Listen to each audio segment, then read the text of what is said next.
Charlie, are you recording this? Gotcha. Meeting of July 27th, 2026 to order. All members present. Tonight we got a few things on the agenda. The first up, we have applications for the gazebo and House Shore Common, or any RFPs for service. Mark, do we have anything? No, we don't have any new applications.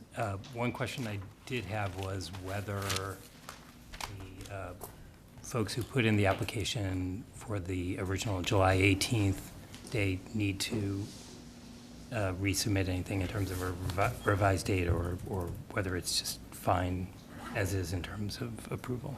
All right, so I did put that on the agenda. That's Okay. actually the second item on the agenda. All right. Joe and I gave you the checks for the event coming up. Yes. Okay, all right. Those came in.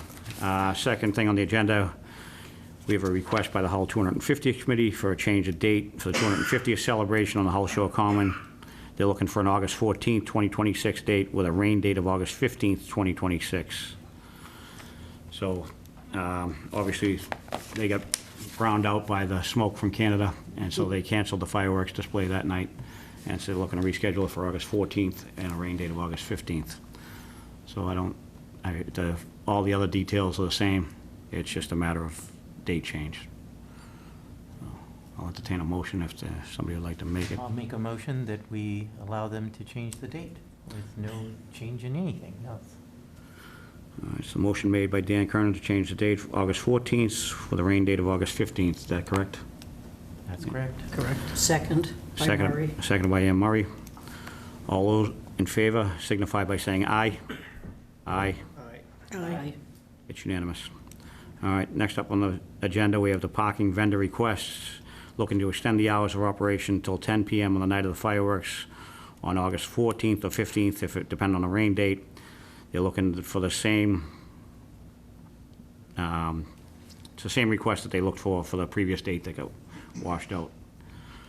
So they're looking to be able to charge up until 10 o'clock, and we agreed to that back in June for the July date.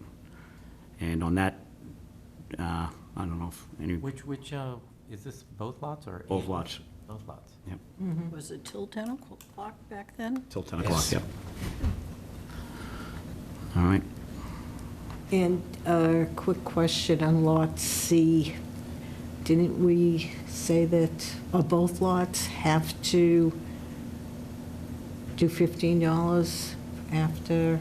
I think that was the rate, not for the fireworks, that was Not for the fireworks, it for will the not? the Okay. fireworks. So they can charge, They can charge what they want that night. That's the way we had it last time. okay. But again, it's free for any citizens. who have a sticker. All residents get If you parked have with a a sticker. sticker, Yeah. it's Yeah. free, but for Right, so, anybody else, okay. so most of the people in the town won't be a problem, and then they make a little money, and hopefully they clean up the Yeah. mess, and they don't feel quite so upset about Right. the mess. that- Weather? Well, every year, Because- during the 4th of July, this is going to be as big or not bigger, there's a huge mess. It is. And, so this is, just gets them there, and they're controlling the space. So No problem. I think it's a good idea. All right, so I'll make a motion. Oh, go ahead, Charlie. All right. Go ahead. To extend the hours of operation of parking lots A and C until 10 p.m. for fireworks on August 14, 2026, with a rain date of August 15, Is 2026. there a second? Second. Seconded by Joan Senator. All those in favor signify by saying aye. Aye. Aye. All right. It's unanimous. We've got some meeting minutes from the 7/13 meeting. Everybody get a chance to look those over? Yes. Yes, and Ann had got me some edits to it, and I work with Catherine, what's her last name? Goldhammer. Goldhammer. And she's on vacation now, so the short answer is we'll have those minutes, along with tonight's minutes, hopefully for next meeting. So moved. We'll hold off on the minutes till the next meeting? Please, yep. Okay, so there's edits to the minutes. All right. All right, moving right along. Do we have a warrant tonight? Yes, we do. Okay. First item is Johnson & Johnson. It's for general liability insurance from August 7th of 2026 through August 7th of 2027. in the amount of $2,985.68. Next item is the final payment to Market Street Research for the survey is $4,440. Next is for police details, just for one day, the end of June, June 28th, $948.96. Next is Triglia Landscaping for the month of June, for June 5th, 12th, 19th, and 26th, $1,900. And the last one is Hull Light Plant for dates of service June 3rd through July 6th, $29.61. Total warrant is $10,304.25. I have a question. Yeah. I think it came up before about the police details and why are we paying the full thing when the Yep. DCR gets the Yep. benefit of as well? Absolutely.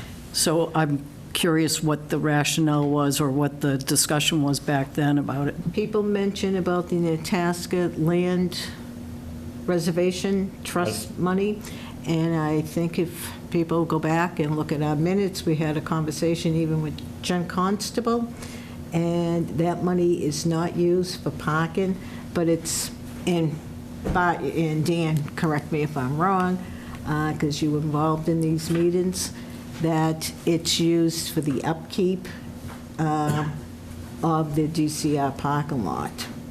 And anything else? Was it for the fire? or- It pays for the public safety. Safety. The extra fire ambulance on the Yep. beach. But it's the Nantasket Beach Reservation Trust Fund that belongs to DCR. They can use it for that. When, the reason we're paying for it was, at the time, the select board was of the mind that they wanted to eliminate the parking on the redevelopment authority lots. Yep. Because it caused a parking, traffic problem backing up and a quality of life issue for the residents of the town. And so they made it a condition of granting the license to the HRA, and this is going back a number of years, I think, to the beginning of COVID, 2020, where they wanted the HRA to pay for the police details, or they weren't going to grant us the license to park cars. So that's where the genesis of it came from, and that's how we ended up paying for those police details.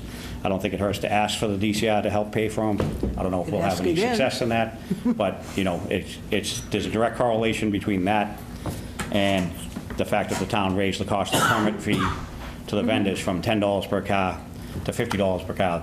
Those two costs are a direct drawdown on what the HRA receives for overall monies from the parking lot. Do you have any upcoming meeting with the DCR?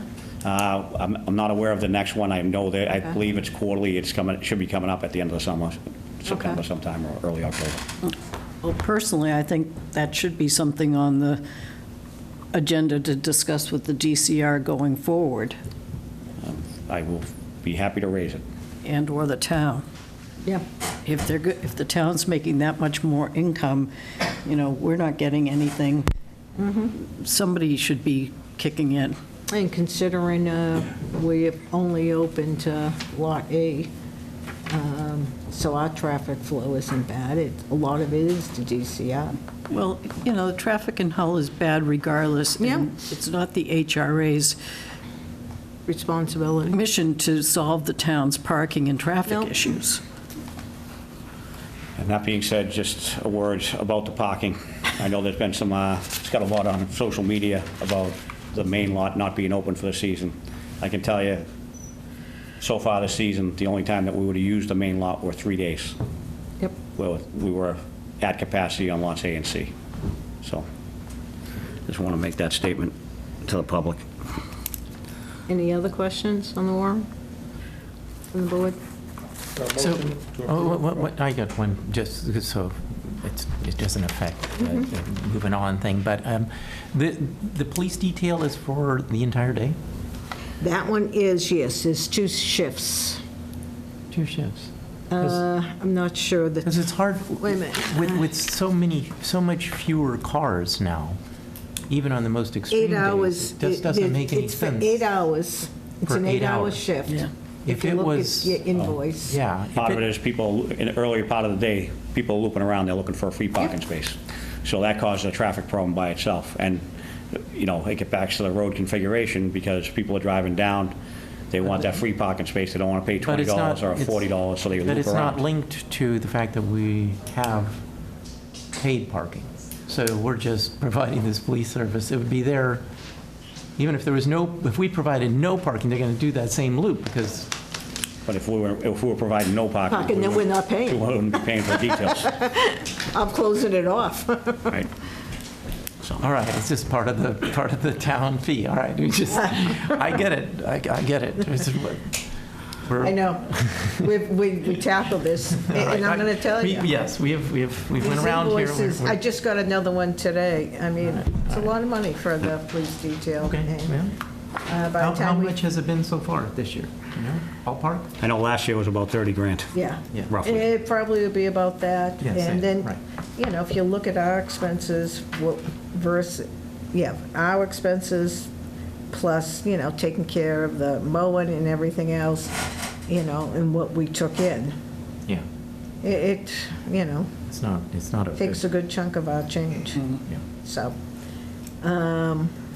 okay, probably, it's only did mostly June and July, so at the end of the summer, I can provide a total of what we paid for police details.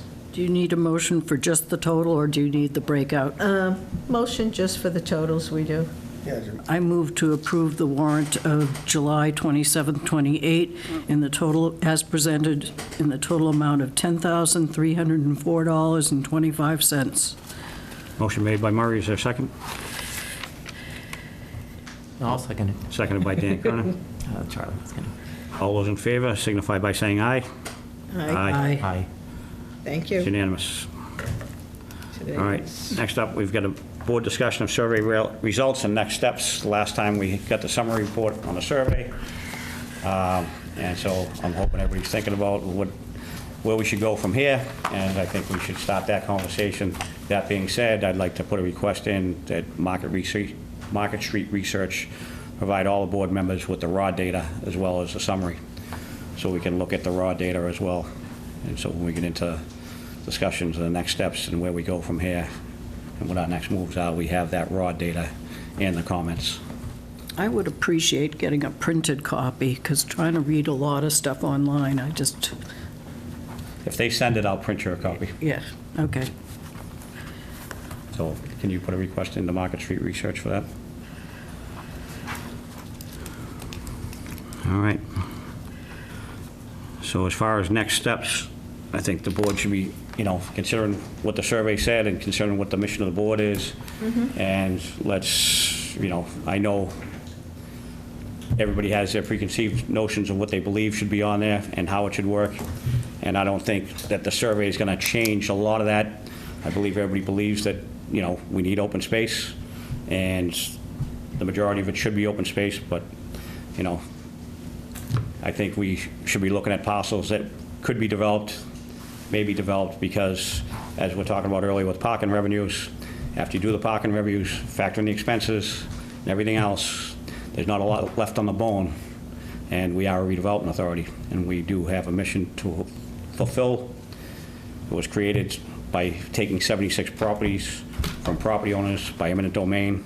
They didn't have a choice whether they wanted to give up their property, and as part of that redevelopment taking, it was under the understanding that there would be redevelopment down there. So how that redevelopment happens is up to this board, and the next steps, I think, before we can start going hiring consultants and say, let's do this and let's do that, I think this board has to decide amongst itself on a direction, what we think is right, what we think fits, based on all the data we've gotten over the last 3 years and the previous years, and take into account the mission of the board.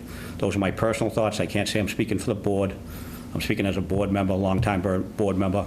Been on the board for 34 years. I've been elected 7 times. And so, you know, I've been through the surveys before, and generally, when you ask the questions, depending on how you ask them, people want their cake and they want to eat it too. They want to have redevelopment, they want to have open space, they don't want their taxes to go up, they want improved infrastructure, they want improved areas, and how do you accomplish all those goals? So I'm just laying it out there for this board to think about what our next steps are. I'm not telling you what your next steps are. I want to hear from everybody, and I think my thoughts are pretty well known with people. Dan, go ahead. So I believe that we should use the survey as well as the citizen feedback to help us define our mission statement would be the absolute first thing we should do. And put in a mission statement that reflects what the citizens want. If we start with a mission statement that reflects what the citizens want, versus start here with and put down in our goal, or even discuss as you want to lead with, that we would do the number one thing that the citizens don't want us to do, that being build apartments or condos. 2, commercial development, right? 3, and they're right together, she presented it, sell any of the property. If we put down a mission statement that reflects what the citizens want, what the citizens put beautiful presentations together to do, just consistent for the last 3 years, we start there. We start with a mission statement and we see how we could possibly achieve that, right? Rather than figure out how we can pay for it, you start with a mission statement, you see if you can achieve it, you figure out how you got to achieve it. But you don't start by doing exactly what the citizens said not to do.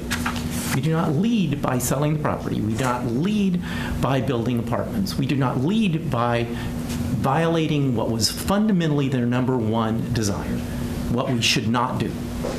Then, if we decide that we have to compromise, we have to be very clear to the citizens why. We should not be leading with what you'd suggested. We should lead the other way around, doing what they want.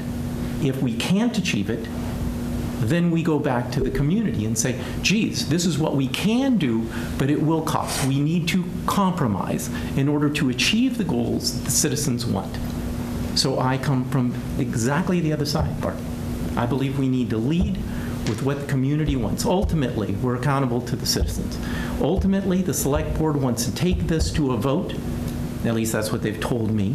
So when we get to the point where we've put together a URP and it goes before the citizens, if we lead the other way, we're going to be exactly where we were 3 years ago when I got on the board. They're going to vote against it. And we're going to go another 3 years without achieving anything. That's my take.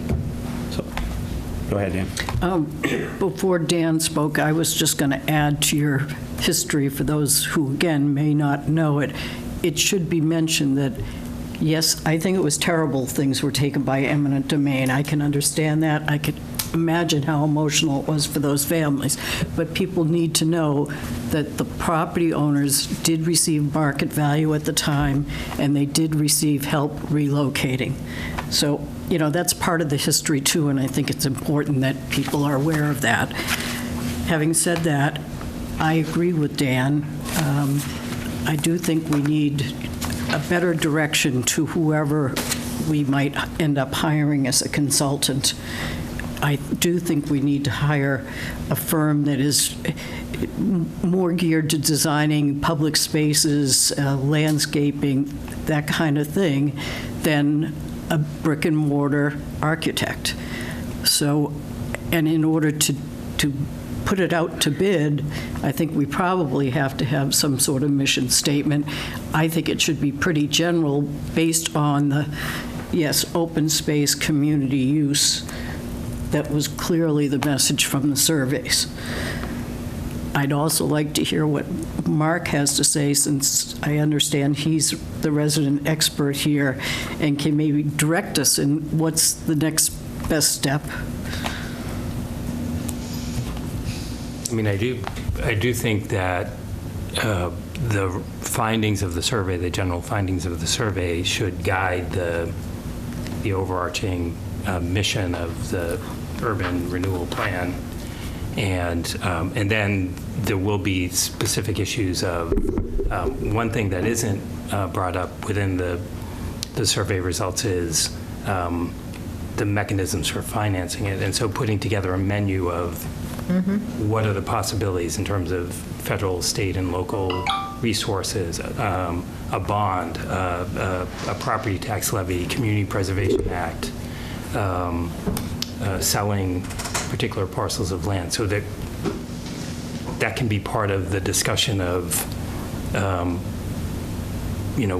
which are considered most desirable, and then if the public money doesn't materialize, what's Plan B, what's Plan C? So really thinking about that, and then also having an inventory of all the parcels in terms of the quality of the land in terms of its ecological function and so on, and to identify parcels that may potentially, because of adjacencies, be less suitable for public space or open space, and those might be available for parcels to be sold for housing development or land that's adjacent to commercial property. So I would say the findings of the survey are that the core of HRA property is considered desirable from the standpoint of open space that's publicly accessible, that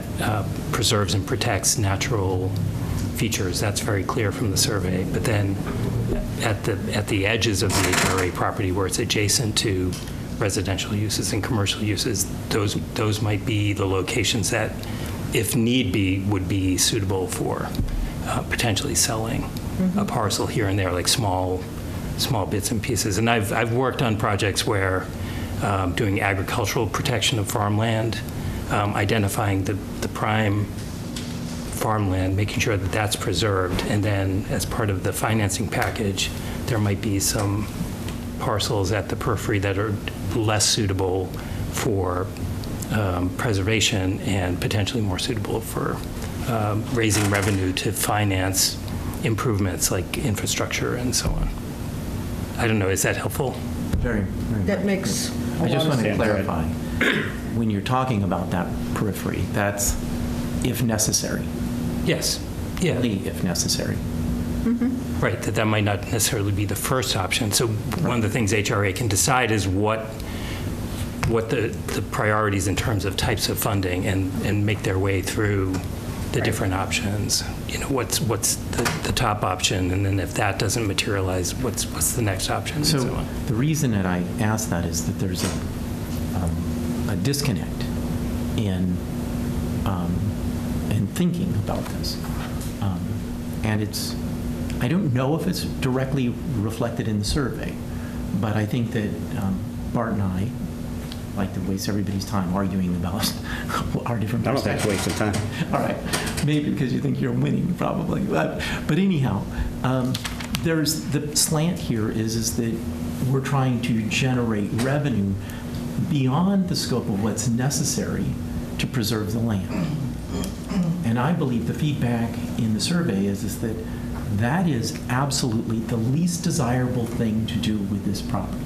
And I think that the message was very clear. You are not supposed to sell the property, you're not supposed to develop the property, and you're not supposed to build housing on it. So, but they want this other thing. And in fact, in the survey, it shows it as a secondary thing, creating open natural space. So there's a very clear message, I thought, in the survey that we should not be in the business of generating revenue that is excess. We're trying to create a space for the community, and that is the benefit. We're developing something that they believe is the greatest benefit, that being some sort of open natural space that we're going to put a bonfire on and burn once a year. It's a complicated goal, what they pick. And paying for it could be a very complicated thing.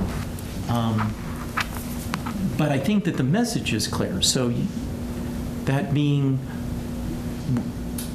the goal here is to be able to achieve 100% open space and have it just magically pay for itself. So I just want to, Without giving the land away, without selling it. selling it or putting it into private, a trust. It A seems- trust for the town of Let's, Hull. Yeah. let's not have a back and forth. No, Let's no. go through the chair. So I'm done. All right, so- I'd like to fill a lot of time.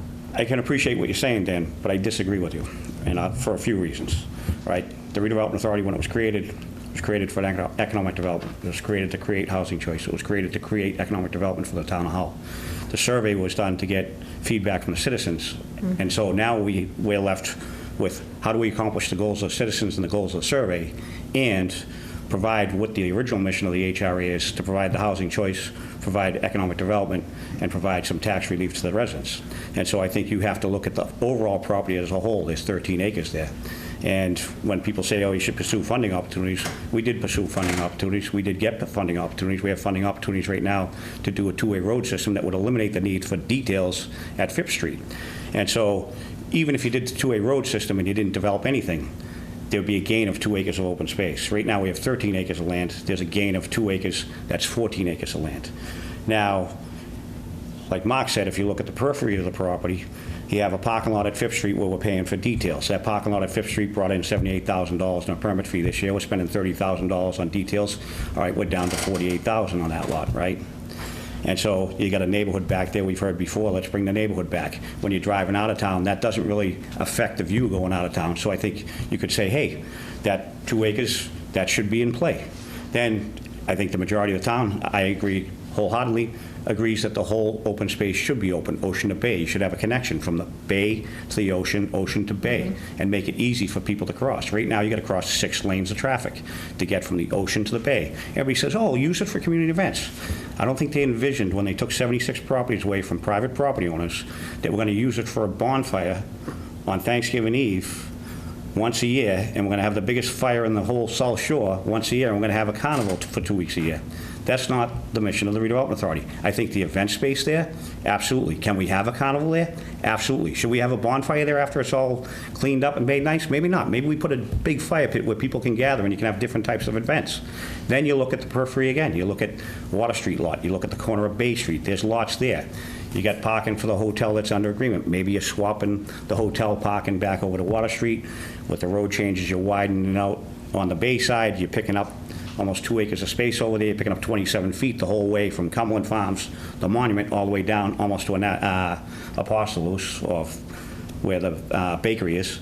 All that's all wide open space, and you're getting the improvements. The improvement monies are there. We're chasing a dream, and 60 years from now, other people are going to say, oh, they should have done something else. Things always change, but the Redevelopment Authority's mission didn't change. It's how do we incorporate the wants and needs of the community as part of an overall plan. And that job is up to us 5 members. And us 5 members, before we go hiring a consultant and going down the road, I think everybody heard the community loud and clear. They want their open space. I think we should give it to them. They want improvements. I think we should give it to them. But we also have to look at down the pike, what's coming down the pike. We're looking at $60 million for a possible DPW building and light plant building, and we're looking at $60 to $80 million for a possible Hull Fire and Public Safety building. All that money is going to come out of the taxpayers' pockets. I'm a taxpayer. We're all taxpayers here. How do we get to something that's a compromise? We've all talked about compromise, and we talked about an urban renewal plan. The whole reason that we ended up going with an urban renewal plan, we're not bound to do an urban renewal plan. We chose to do it to get buy-in after the last round of RFPs. And so, looking back, we got buy-in. We got buy-in from the people that don't want anything on there. The average Joe that sits at home, has their kids in sports, they're not responding to the surveys. They're not responding and going to meetings. They're not showing up. But I can tell you right now, they show up at the voter booth. I've been elected 7 times. And my position hasn't changed at all right? Maybe the scale of the development has changed. I'm willing to compromise. I haven't seen any compromise from the other side. And so I think we got to do the town's business. We're here to do what's right for the whole town, not just the people that are showing up and the people that are taking the survey. And if I've had one person tell me, I've had 25 people tell me they stopped doing the survey in the middle of it. They felt it was frustrating. And I get it. The majority of people, you ask the right questions, they're going to say, everybody wants open space. I want open space. But if you did a survey with 50 questions, and the thing is, at the end of the day, the real survey is the voters box. We're elected members.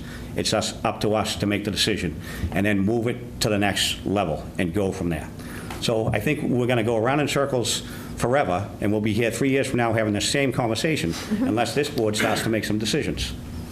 Ann, go ahead. Well, I have to disagree with you. Number one, the survey has spoken, the majority of people, and anybody could have filled it out. All residents had the same opportunity. The fact that some don't choose to do it, that's on them. That's not on us. We listened to whoever took the time to do it. And it's now been 3 surveys that have clearly said the same thing. And if people were unhappy with the first 2, they certainly had a chance on this one. So, and I don't think we work on a 80-20. Well, 80% of the people want this, so you give the other 20. That's not how our society works, Bart. I know it works at the voters' booth, and I don't think you get an 80-20 when it goes to the voters' booth. Let me We just had finish. an election. Let me finish, please.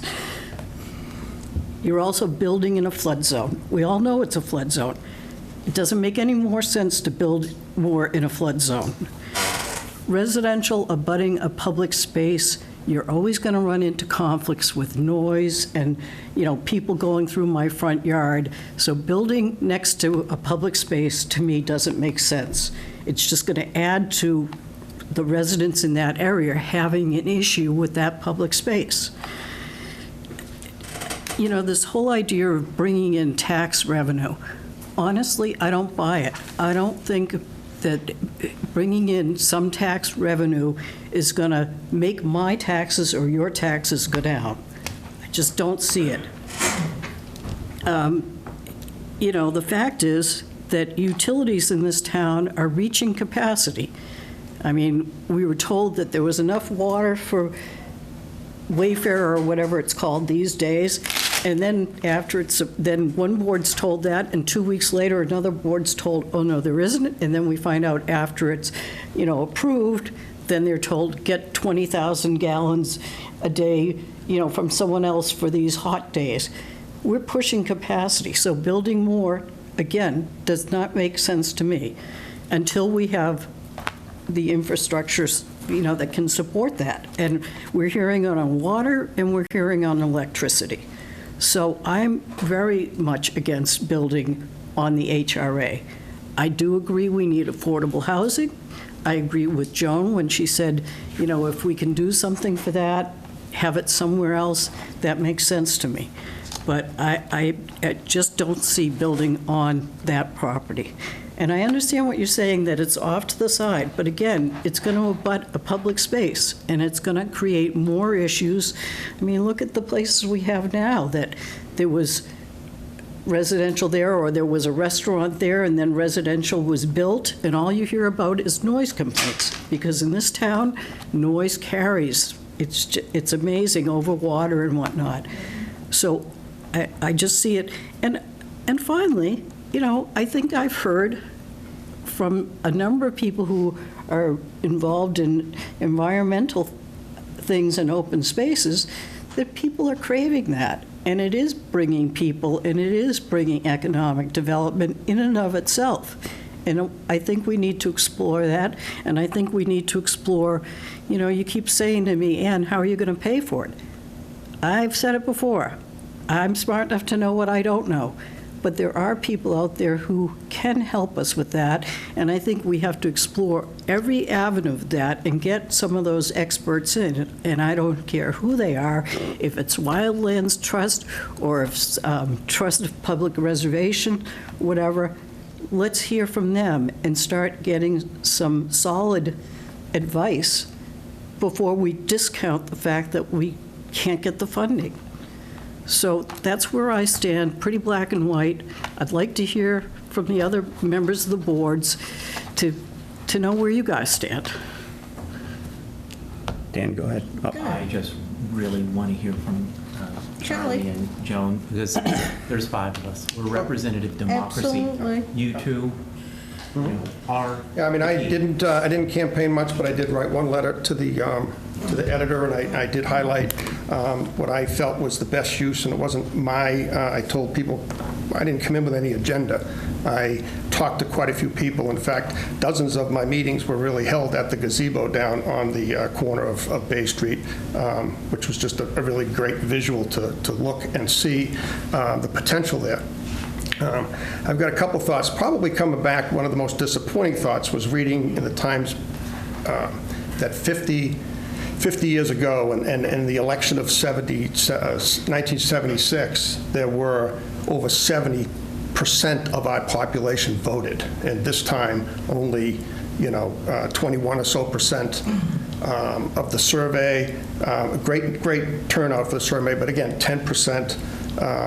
And then when I went to town meeting, I couldn't believe that less than 300 people were making these huge decisions on the last night. So that part was disappointing. So, but as it relates to the HRA, the bottom line is this. I feel for everybody that talks about building on wherever, and then they talk about the flood zone, it's somewhat comical to me as I take a walk every day down on Beach Ave and see all the homes that are there, and the corner house that was absolutely beautiful house that's on Phipps Street right now on the corner. All the houses since the blizzard of '78 down on Gunrock Ave. In other words, if people have the opportunity to build a home on the water, they're going to find a way to do it. The other thing about, and personally just building near public space, when I was a kid, my parents would have loved to move to L Street just to be around the playgrounds right there, in the Ken Burma area, the playground down here. So I don't think that's a deterrent. I will say, I haven't heard a figure yet of what this would cost. And my biggest, the other takeaway from coming back was, I should say, so disappointing to think that, I don't know all the particulars, but why haven't we done the proactive maintenance on a lot of these projects right now so they can be sustained in perpetuity? I mean, just the fact of seeing the windmill in towns being taken down was somewhat disturbing. So whatever we do, it has to be not just built, it has to be sustained, and I think for perpetuity. And I did bring up the opportunity of, when I look from the gazebo and I look at the massive area all the way to the parking lot towards the Bergen's house and then beyond, I look at that beyond part, and I do look at that as part of a neighborhood, and I just continue to say, if the houses there's two houses that were built on the corner of Bay Street, those little corner lots there right abuts to the HRA lot, they were sold for something like $600,000 worth of, and I don't have the exact figure, you can correct me if I'm wrong, Bob, but I've heard that it was $500,000 for just that little piece of land.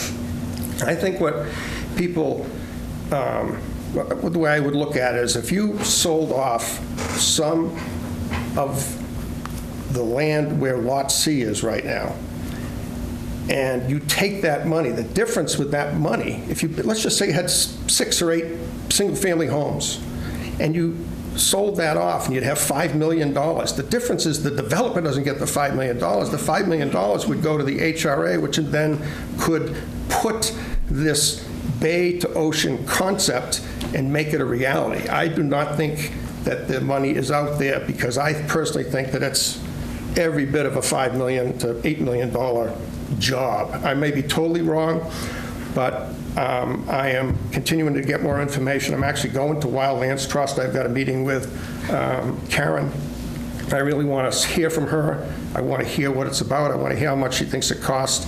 I was on a Zoom meeting when she talked about, I believe it was Brockton. Does that sound right? Was it Brockton that did it? Yeah. But the long-winded way of saying is, for me personally, I think we need to do something. Of the 3 things that were said, the very first thing was, let's put an end to it. So let's get together, the 5 of us, and let's figure out a plan. And it can't be, a zero-sum game. It can't be 100% open space, because that's not what everybody wants, 100% open space.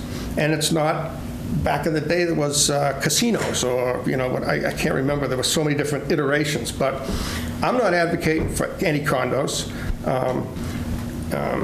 The person who ran against me, it was interesting. I saw the slogan, and it said, community, not condos. And I said, gosh, that could be my slogan. I don't think, you're never going to hear condos from me at all, but I do think that Lot C is an asset, and until told otherwise, that money is going to fall out of a tree or from grants. I would say that we need to explore that, and I would suggest our next steps would be to look at the bay, look at parcel B, and let's go for it. Let's do that whole concept of that open space, and let's look at the periphery and see if we can help fund it that way. Just to be clear, you said Lot C, you're talking about Lot A? I'm which is talking about the Comfort Station one. Phipps Street? I'm sorry, Fifth Street. Yep, Lot A. Sorry. Okay. Dan, go ahead. So, subdivide single-family homes. Is that, I think there should... not condos, so, Oh, not condos, no, but so the... then what? So you, I can, I know what you, I no, I would- was just going to tell you what the lot is, but go ahead. I just, honestly, since I came back, and I walk the beach almost every day with my wife, and I look at the houses, and I know it's in a floodplain, but that corner house is an absolutely stellar home. It's I know beautiful. it's beautiful. And- Boy, and what if you those put, houses what if you, beside it are nice. what if you put 6 of them there, right there, and you sold those lots out? for- Subdivide into six slots. Yes, Yeah, yes. that's what Yeah, that's a yeah. simple, yeah. And you're not even talking, half-acre spots. I mean, if you, you'd sell it. I don't know if that's even possible, but And all the way to the parking lot. I think you work, I don't know. I think that Lot A Lot A. is Bibb Street a lot, huge, easy to say. is the asset. That's the golden goose that we can utilize. That 2-acre piece, I think, at the end of the day, to do it right, I think you can't have your cake and eat it, or that kind of thing. But, the middle area could be just absolutely beautiful and not pieced together if we could take the close to $2 million that we have now, plus the money to sell the individual lots. And that's where I'm coming from. I'm coming from a tax relief piece. I'm coming from a fiscal conservative piece, and I think that that would be a way to do everything. I fear if someone from an outside, the last thing I'll say, I fear if an outside agency like Wildlands Trust, and I don't know that yet, but if someone's going to kick in so much money to make that work, I fear it's going to be kind of like the DCR, or kind of like what World's End is, and we as a town would lose ownership of that piece. And I think that's one of the worst things that could happen. Agreed. Okay. I'll be happy to talk. Sure, people We are saved the waiting. best for last. No, probably more realistic in life. Definitely, I think we all agree, maybe I'm wrong, but Lot B is definitely open space. So I think that's one thing we all agree on, okay? Lot A and Lot C. Lot A, this year, we used it for parking. Now, I know the survey said people weren't concerned as much about parking. Well, if you read social media, everybody's concerned about us not opening Lot B. Thank you. I hate these lots, they drive me crazy. But, we've got to be realistic. If we do all open space, okay, are we going to continue being in the parking lot business and have Lot A as parking, or Lot C? I think we've got to take each piece and really decide. And I agree with Charlie. I think A and C, we've got to come to terms in what we want to do with it. Then we have the hotel space. I know the lease expires, we have, 2 more amendments or something? And we got to figure out if we want to continue subleasing. That's more income revenue that could help the Bayside. The Bayside, as we all know, needs some help and to make some improvements. And it does cost money to keep it up. And we have insurance, we'd have the, landscaping and everything else. So that has to be done. But definitely B, I would keep as a community space and keep that open. I'm not looking to put any commercial or brick and mortar on the HRA land. We also own, don't we have another parcel near to the light plant? Yep. So we own actually, when you come around the corner at Cumberland Farms, We own everything on the right-hand side, the front yard of the two nice houses up on the hill right before you hit Whitehead Ave. Okay. We own the yards going in between Whitehead and Edgewater Road. And then we own from Edgewater Road all the way down to Bay Street. And if you look at the two-way road plan, with that road plan, you'd eliminate one extra set of lanes, which is 2 extra lanes, because there's 6 lanes across the HRA. If with 2-way on each side, you gain 27 feet all the way from Cumberland Farms all the way down almost to Bay Street on the Bay side. So it creates more open space on the Bay side all the way down. And so are there opportunities there for pocket housing? Absolutely. Is it something that this board wants to do? Those are just, huh? I don't mean. Well, with the 2-way roads, you're going to gain 27 feet. The minimum lot size is 10,000 square feet. If you're going to do single-family houses, the way the zoning works, it's minimum lot size if you're going to subdivide into 10,000 square feet lots.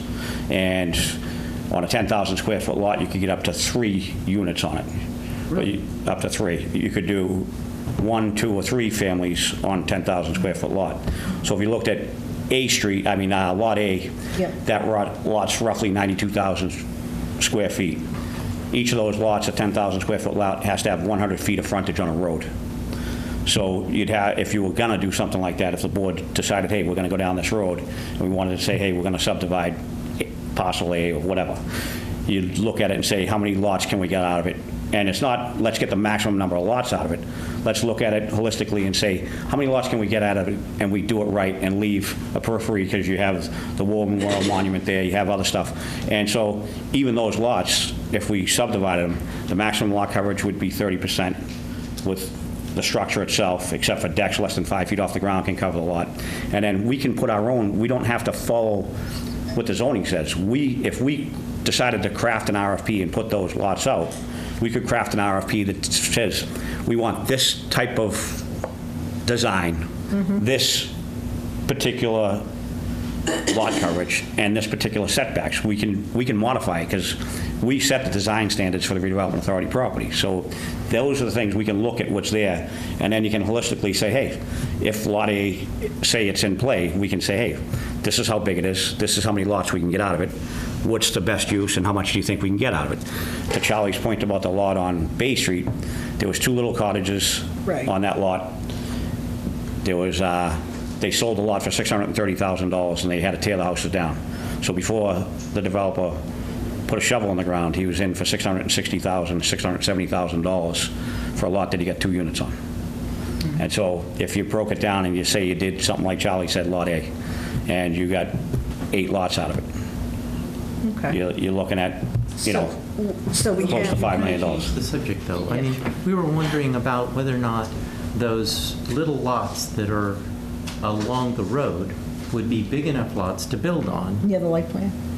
No. So between Yeah, Bergen's Edgewater house. and, I don't know what across the street from Bergen's house. Between Edgewater and Whitehead Ave. That's the street. So, I never remember.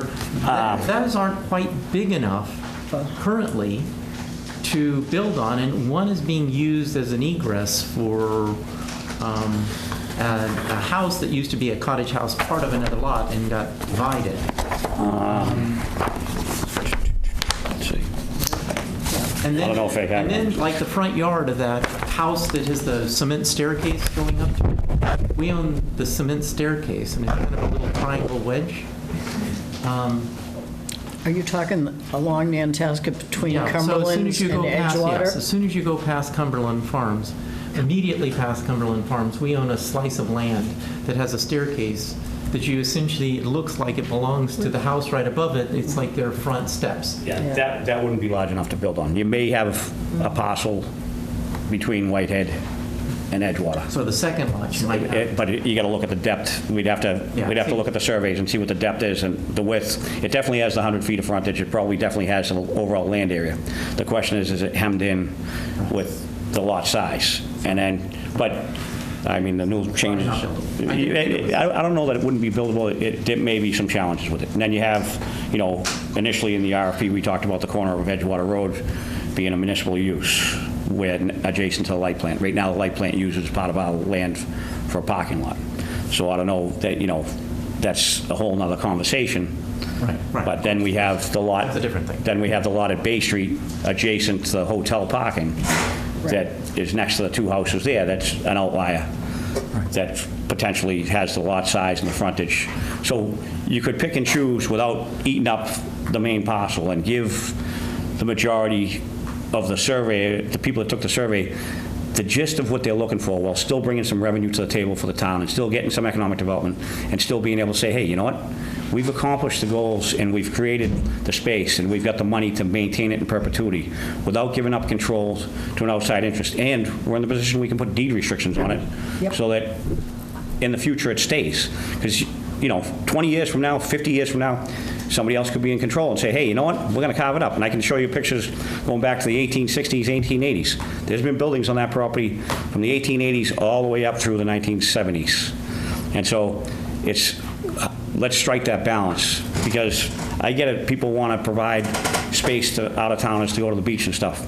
But as far as economic development goes, they pay to park, they pack a cooler, and they leave, for the most part. The people that go in the businesses, they're down there. And the part of the traffic problem is people looping around looking for parking. Right. Go ahead, Ann. Before you go to the public, just in response to something Charlie said, you're talking about Lot A and Lot C as far as the question to continue parking or not, or maybe it was Joan. Yep. If that's public space, you're going to have to still have some parking. Right. The parking at Lot C is really more for the businesses, quite frankly. And I would hate to see those businesses lose any parking, because that's where people are going to park to try to support those businesses. So I don't see that as a potential developable lot. I think you suggested that. And Lot A, again, I think you're still going to need parking for people, especially residents who go to the beach down there. And if it's a public park, you're going to have something, unless you can have some better mode of public transportation, which I don't see happening, and I've been advocating for it, and I went to the MBTA Better Buses meeting to advocate for it, even though that was more on the 714 and where the alternative stops are supposed to be, because I do see satellite parking with an airport-type shuttle as a possible solution for some of the parking and traffic issues in Hull. And, we don't have more land to give to that. So, I think you're being unrealistic. As far as the houses, those two small houses that you were referring to that were McMansionized, I don't think that was a great idea. And my understanding is they actually took a little of our easement to do it. And I don't want to see that happening. And Joan, I go just want to finish my piece. Yeah, thank you. Sorry. And I'm not into, I don't think, my personal opinion is, I don't want to give the land, I want to keep it for the town of Hull, in a trust, the town of Hull, not to any other trust reservations outside of Hull. And, once hopefully, in my lifetime, we'll see the HRA disbanded. I look forward to that day. And sorry, folks, I enjoy your company, but I like to see an end. And I would like to see, it run probably by a board, and maybe the town, everybody wants a community space, do fundraising, and be able to be self-sufficient in this town. So that's my goal. I'm not looking to give it to any private trust, but it is town of Hull's property. It's the residents, not mine and not anybody else's. It's everybody's in town. Thank you, Joan. Dan, go ahead. I just want to better understand a couple of little things. No, two big things. Can't hear you. Little louder. Yeah, I didn't really understand, you carved out Lot C and Lot A as periphery, and what are some of the things? Peripheral, because we've got to make a decision. If you have public, open space, Right. how are the residents going to get there to enjoy it? So we would have to have parking. Okay. So I'm saying, people say C is mostly for the businesses, and then we're going to make a decision about Lot A. Do we want to keep it as a parking? And do we want to continue being, for the beach and having outside people from outside of Hull come in? And then, we come into the same problem, not problem, but, concerns that we're going to have. Yes. Okay. Police detail and everything else. So in this, we've got some things that people have expressed in revenue for the town and stuff like that. In Lot A, Bibb Street lots, these letters. I know. stress me out. Bibb Street lot, Yep. how do you feel about turning it into single-family homes?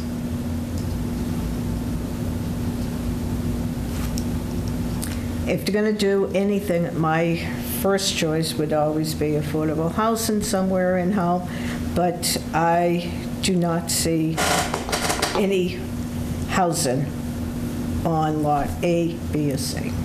Okay, thank you. I do not.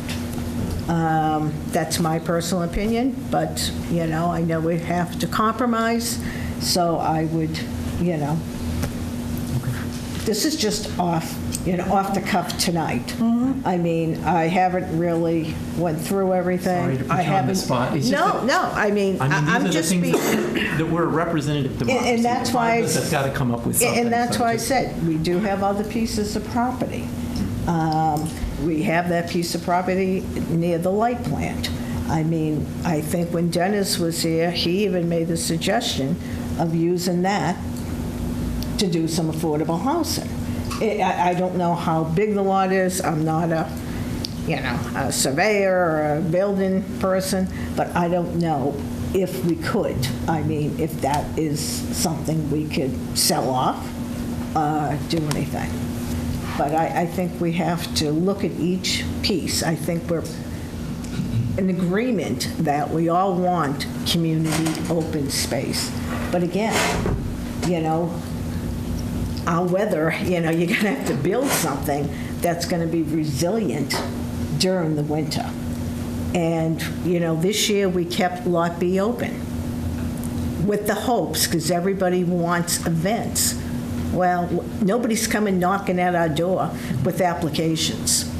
Nobody in this town, which is, it bothers me. Yeah, it's a process. Because we have a lot of associations and groups out there.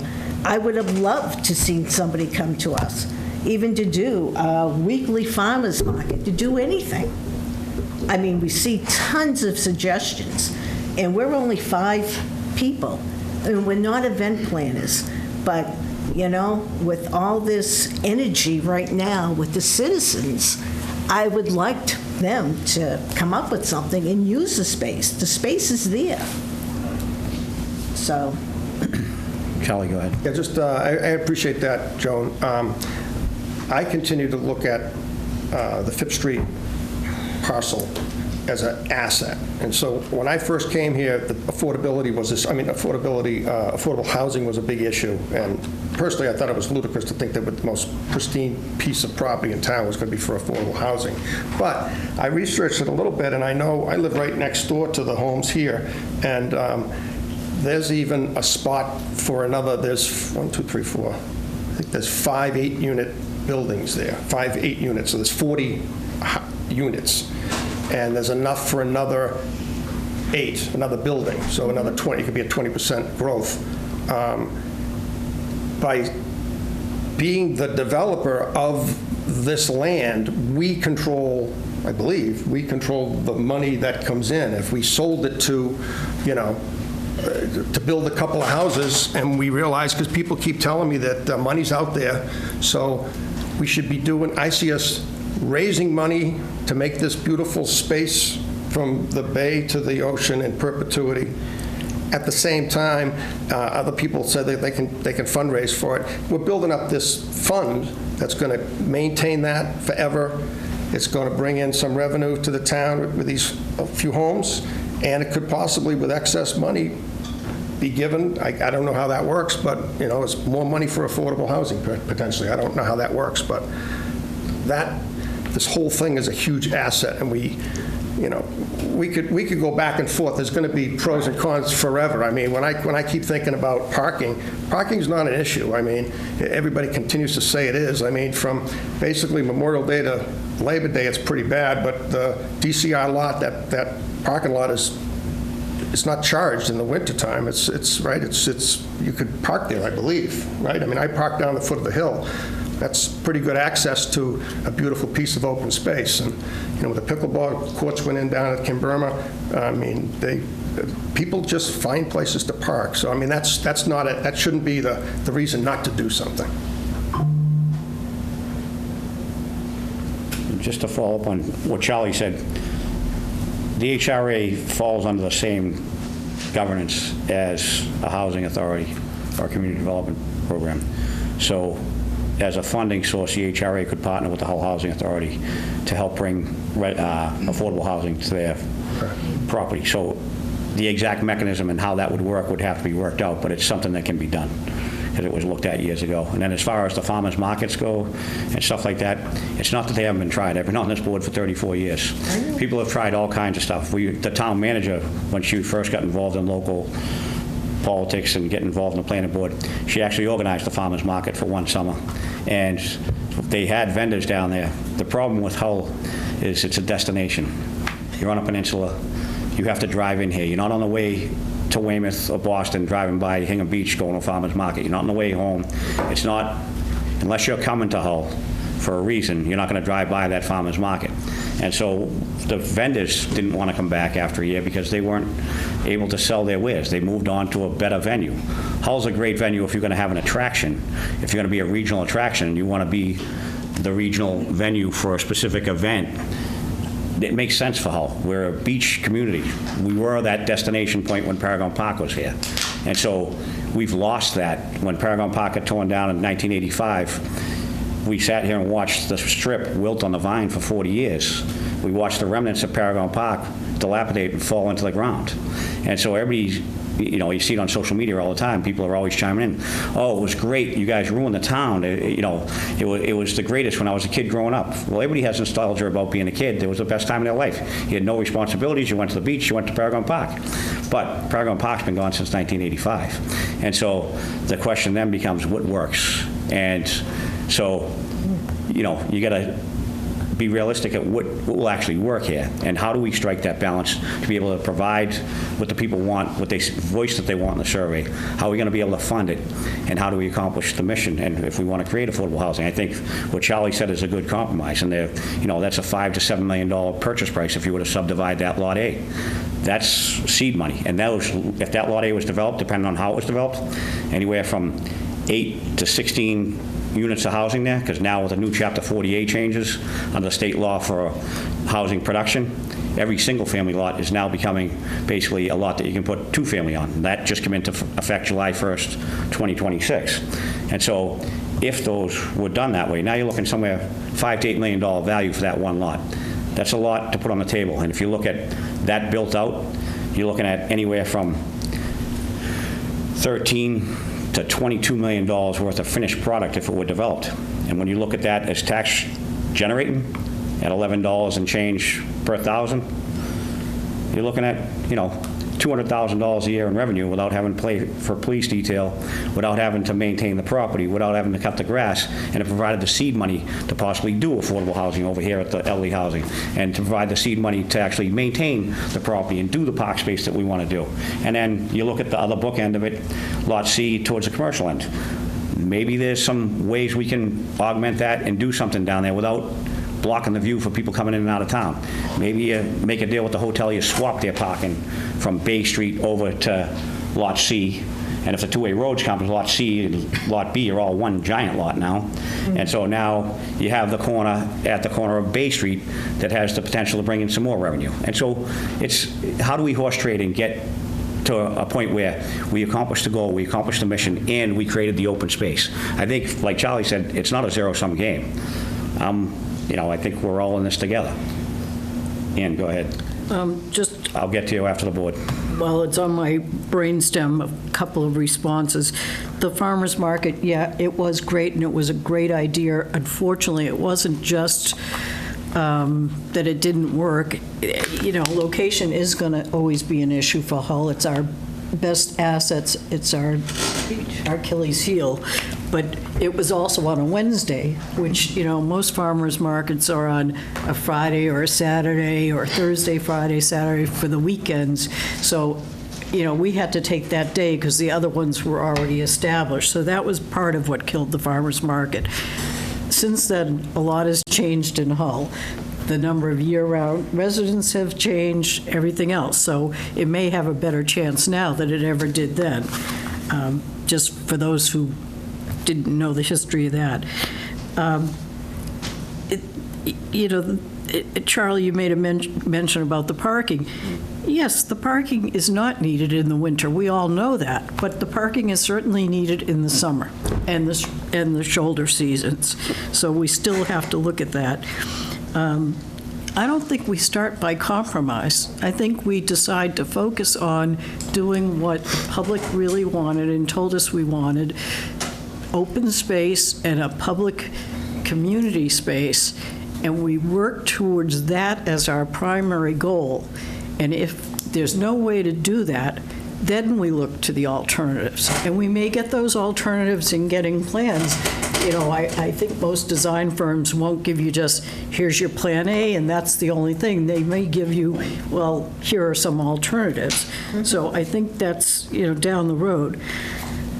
I would rather have organizations come in and talk to us as a board versus an individual member going to talk to Wildlands or going to talk to ABC or going, because then we all hear it at the same time and we all get the same message. So Charlie, applying. Feel free to come if you want. No, I mean, I'll drive. I think the problem is then a majority of us, I'd rather have them here discussing it in public and we all hear the same thing versus an individual, you run to Wildlands or two of us run to Wildlands, then the other two, then the third. It just makes more sense to me. It's more efficient for them and it's better for us, my opinion. Yeah, we can only go two at a time. Right. So it kind of creates a problem. We did that before and we got the pushback and then we had them in. Just went a little historical perspective. So, but it was really, the first time we went without everybody was really to meet them and just get them to come in. And that's where I'm at. I'm playing catch-up because I wasn't here. Of course, of And course. and it's my way of, you know, it's my way of obviously getting some information based on some But knowledge. the other members, some of the other members weren't there either, so I think it would be worth having. But you were all in town. You were at the meetings. You've been very engaged as. Yeah, but when they came in, it was organized by SOS. It wasn't part of the HRA meeting. So I don't believe all the members went to that meeting to hear. They actually came to an HRA meeting. Okay. They did, but Yeah, but they didn't really get into a lot of financing on that meeting, from what I recall.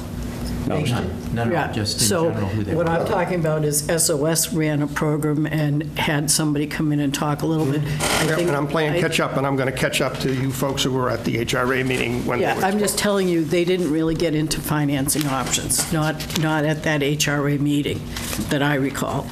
it's been so long ago, I forgot. I think I've said my piece, so maybe we can, Dan, go ahead. So,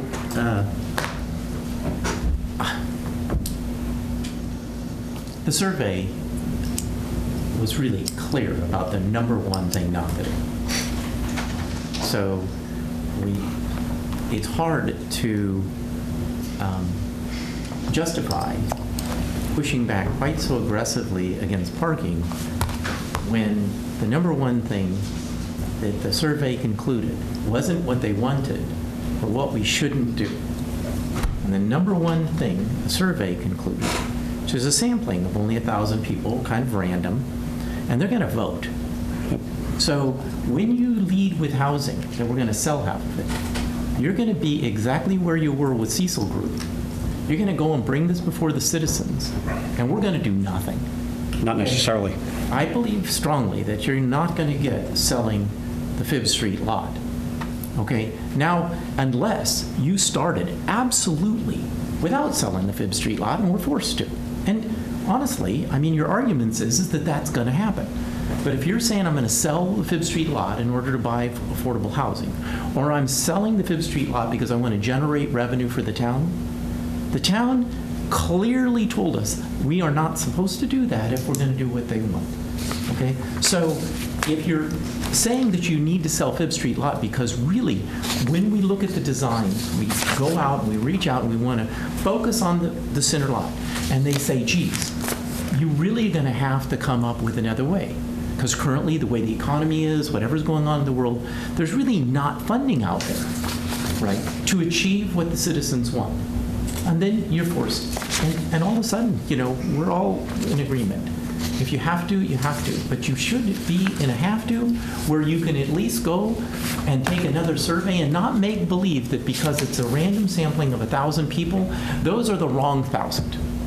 If they vote with you, they're the right 1,000. But if they vote against you, that's the wrong 1,000. I just want to say that if you wanted housing and the 1,000 people concluded that we want housing, I mean, I personally would be telling you that I really disagree, but I would not be going there and saying that I want the URP to say no housing. It doesn't make any sense to me. We did the survey. We paid for it this time. When we didn't pay for it, it came the same answer. Before that, you had the Cecil group here. They were builders, and they came up with the same answer. Okay? And that's why the first URP got thrown out. It wasn't because it had a hotel, it had a convention center, and it had condos. It was because it had a hotel. It's because it had a convention center, and it was because it had housing. All three of those were no. I represented, there was like 7 breakout sessions. I had my wife in one, I had one child in one child in another, I was in another, and I had friends. Every single one of those, I had people. And every one of the breakout sessions wanted no housing on that. I've talked to the people who lost their houses, and they are absolutely, I didn't talk to that many, maybe 3 or 4, they live on Bay Street, absolutely upset by the idea that somebody tore down their house to build a house that's for a rich person that they could never afford. Now, mind you, their houses on Bay Street are all fixed up. They're quite beautiful. But still, what you're talking about building there, they are not going to be able to have. Okay? And they find it offensive. I get no way do I get to take Fifth Street and put houses on it with the current information. Let's do another survey and before you even go anywhere near there. And parking for citizens to get to a community space seems a lot more reasonable than putting housing for 9 families.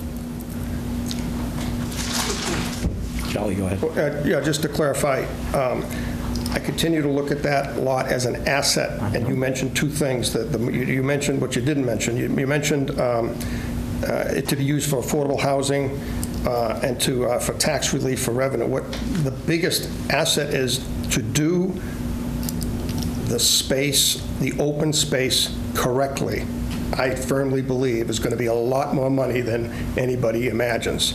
And I see that piece as an asset. So do you believe you should spend your assets if necessary, or do you spend your assets just proactively? Should we have our mission statement so it's a compromise if we cannot achieve our goals without selling it? I mean, if we can achieve the goals without selling the property.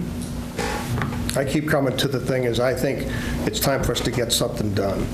Right. We can do that middle parcel really, really well, and the Bayside really, really well with funds. And if we have extra funds because we had this, amazing grant, stream and philanthropists in the area, that's more money for the town to do even more things. So if you want to sell it because it's an asset to be sold. And I'd be careful how I'd say sell it. I would, again, well, I don't. If you're saying that you're going to sell it even if you don't need the money to do the lot, and you have extra, and you still would sell it to a private individual. I don't understand. Yeah, you're never going to have enough money to do it in perpetuity, because if done right, it's going to be, to be environmentally sound and all the other variables. I've done some research on it, and I'm not prepared to give an exact figure, but I know it's in the millions of dollars. So we had a citizen that did to research and actually published it. If you go back and look at some of the presentations. What was the number, do you know? It was, it's the one on mobile stages. I don't know which one it was, but it was mobile stages. Funding sources were listed there. There's an entire appendix. What was it, listed you know? many possibilities and options in order to achieve. That was Markowitz.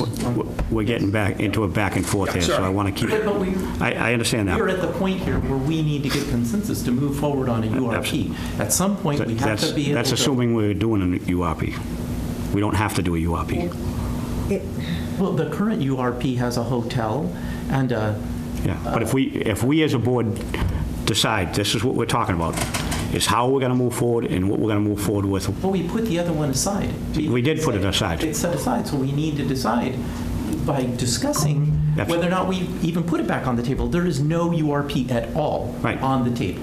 But we could. The only way we're going to get there is that the five of us get to talk, and you have talked more than all of us together. So I don't think think it's time so. for us to talk to each other. I don't think so. I've been listening to you guys talk for the last 3 years, and I've been pushing to the corner. So baby's coming out of the corner. All right? And so, Not me. so I can tell you right now, we have the authority to put out a request for proposals. I think this board has to, before we go hiring consultants to come up with a park and come up with a plan, we have to build consensus amongst ourselves. What do we want to do, and how do we want to do it? And so that's what we're talking about here, right? And so we're talking about what's on the table. Charlie's listing Lot A as an asset. I happen to agree with him. I may have been saying, hey, you know what, highest and best use to get more revenue for the town. I was pushing with the urban renewal plan, and there's been pushback. I heard it loud and clear. We did the survey. Everybody wants open space. I heard that loud and clear. I've been on the board for 34 years. I've been in town my whole life. I've seen it. I've been involved in it. I heard it loud and clear. But I'm also a realist, and part of me tells me flat out, we can sit here and go around in circles for 3 more years, and we'll be sitting here 30 years from now. We as a board, we just did a survey. We as a board, we get to choose the direction. And so we're having this conversation as board members to try to choose a direction that accomplishes those goals and puts the money on the table to set up that park space in perpetuity. Everybody keeps talking about grant money and all this other stuff. The HRA lined up grant money. We got road money that was going to do the two-way roads. It was going to do the infrastructure that we needed, the sidewalks, all the rest of it. The HRA voted in favor of the two-way roads most recently about 3 months ago. And so there's money on the table to do the core infrastructure work along the edges and make that Bayside parcel larger without putting anything on the table for development. Charlie's talking about Lot A for development. I happen to agree with him. We're trying to get to a point where we're building a consensus. If we build consensus, we don't have to do an urban renewal plan. I'm not saying we shouldn't. I'm saying we don't have to do one. I'm saying we can choose to do one, or we can choose to do an RFP for Lot A to garner the funds to do the park space, and we can pursue the road changes that the town's pursuing. I'm asking Charlie because I'm on the board with him. You don't speak for Charlie. I want to understand what he's thinking, how he's coming up with these conclusions, to see if he and I, who are on the other side of the table, but only on a couple things, really understand what he needs, what he sees, his vision. I know yours down pat because you said it 3 times, exactly the same words, like you've got it written down on a mimeograph, the same thing again. And If it you're works, it telling me works. that Charlie and I can't go back and forth, but yet you cut both of us off and said your spiel. What's really important is to understand where Charlie's coming from. He's new on the board, he's learning, and I am not saying anything that he's doing. I'm trying to understand. I'm trying to understand it in the context of the current information. He's going to be meeting with the Wildland Trust. He's learning. He's figuring out stuff, catching, and going to pass us up in what he's going to know very quickly at this rate. Okay? So I'm asking him, what does it mean? Why does he want the revenue? What's he thinking? I know exactly what I saw the first URP. I saw you push back. I know. But he's new. And most of the time, you and I argue. And these guys want to get up and walk out because we argue the same argument over and over again.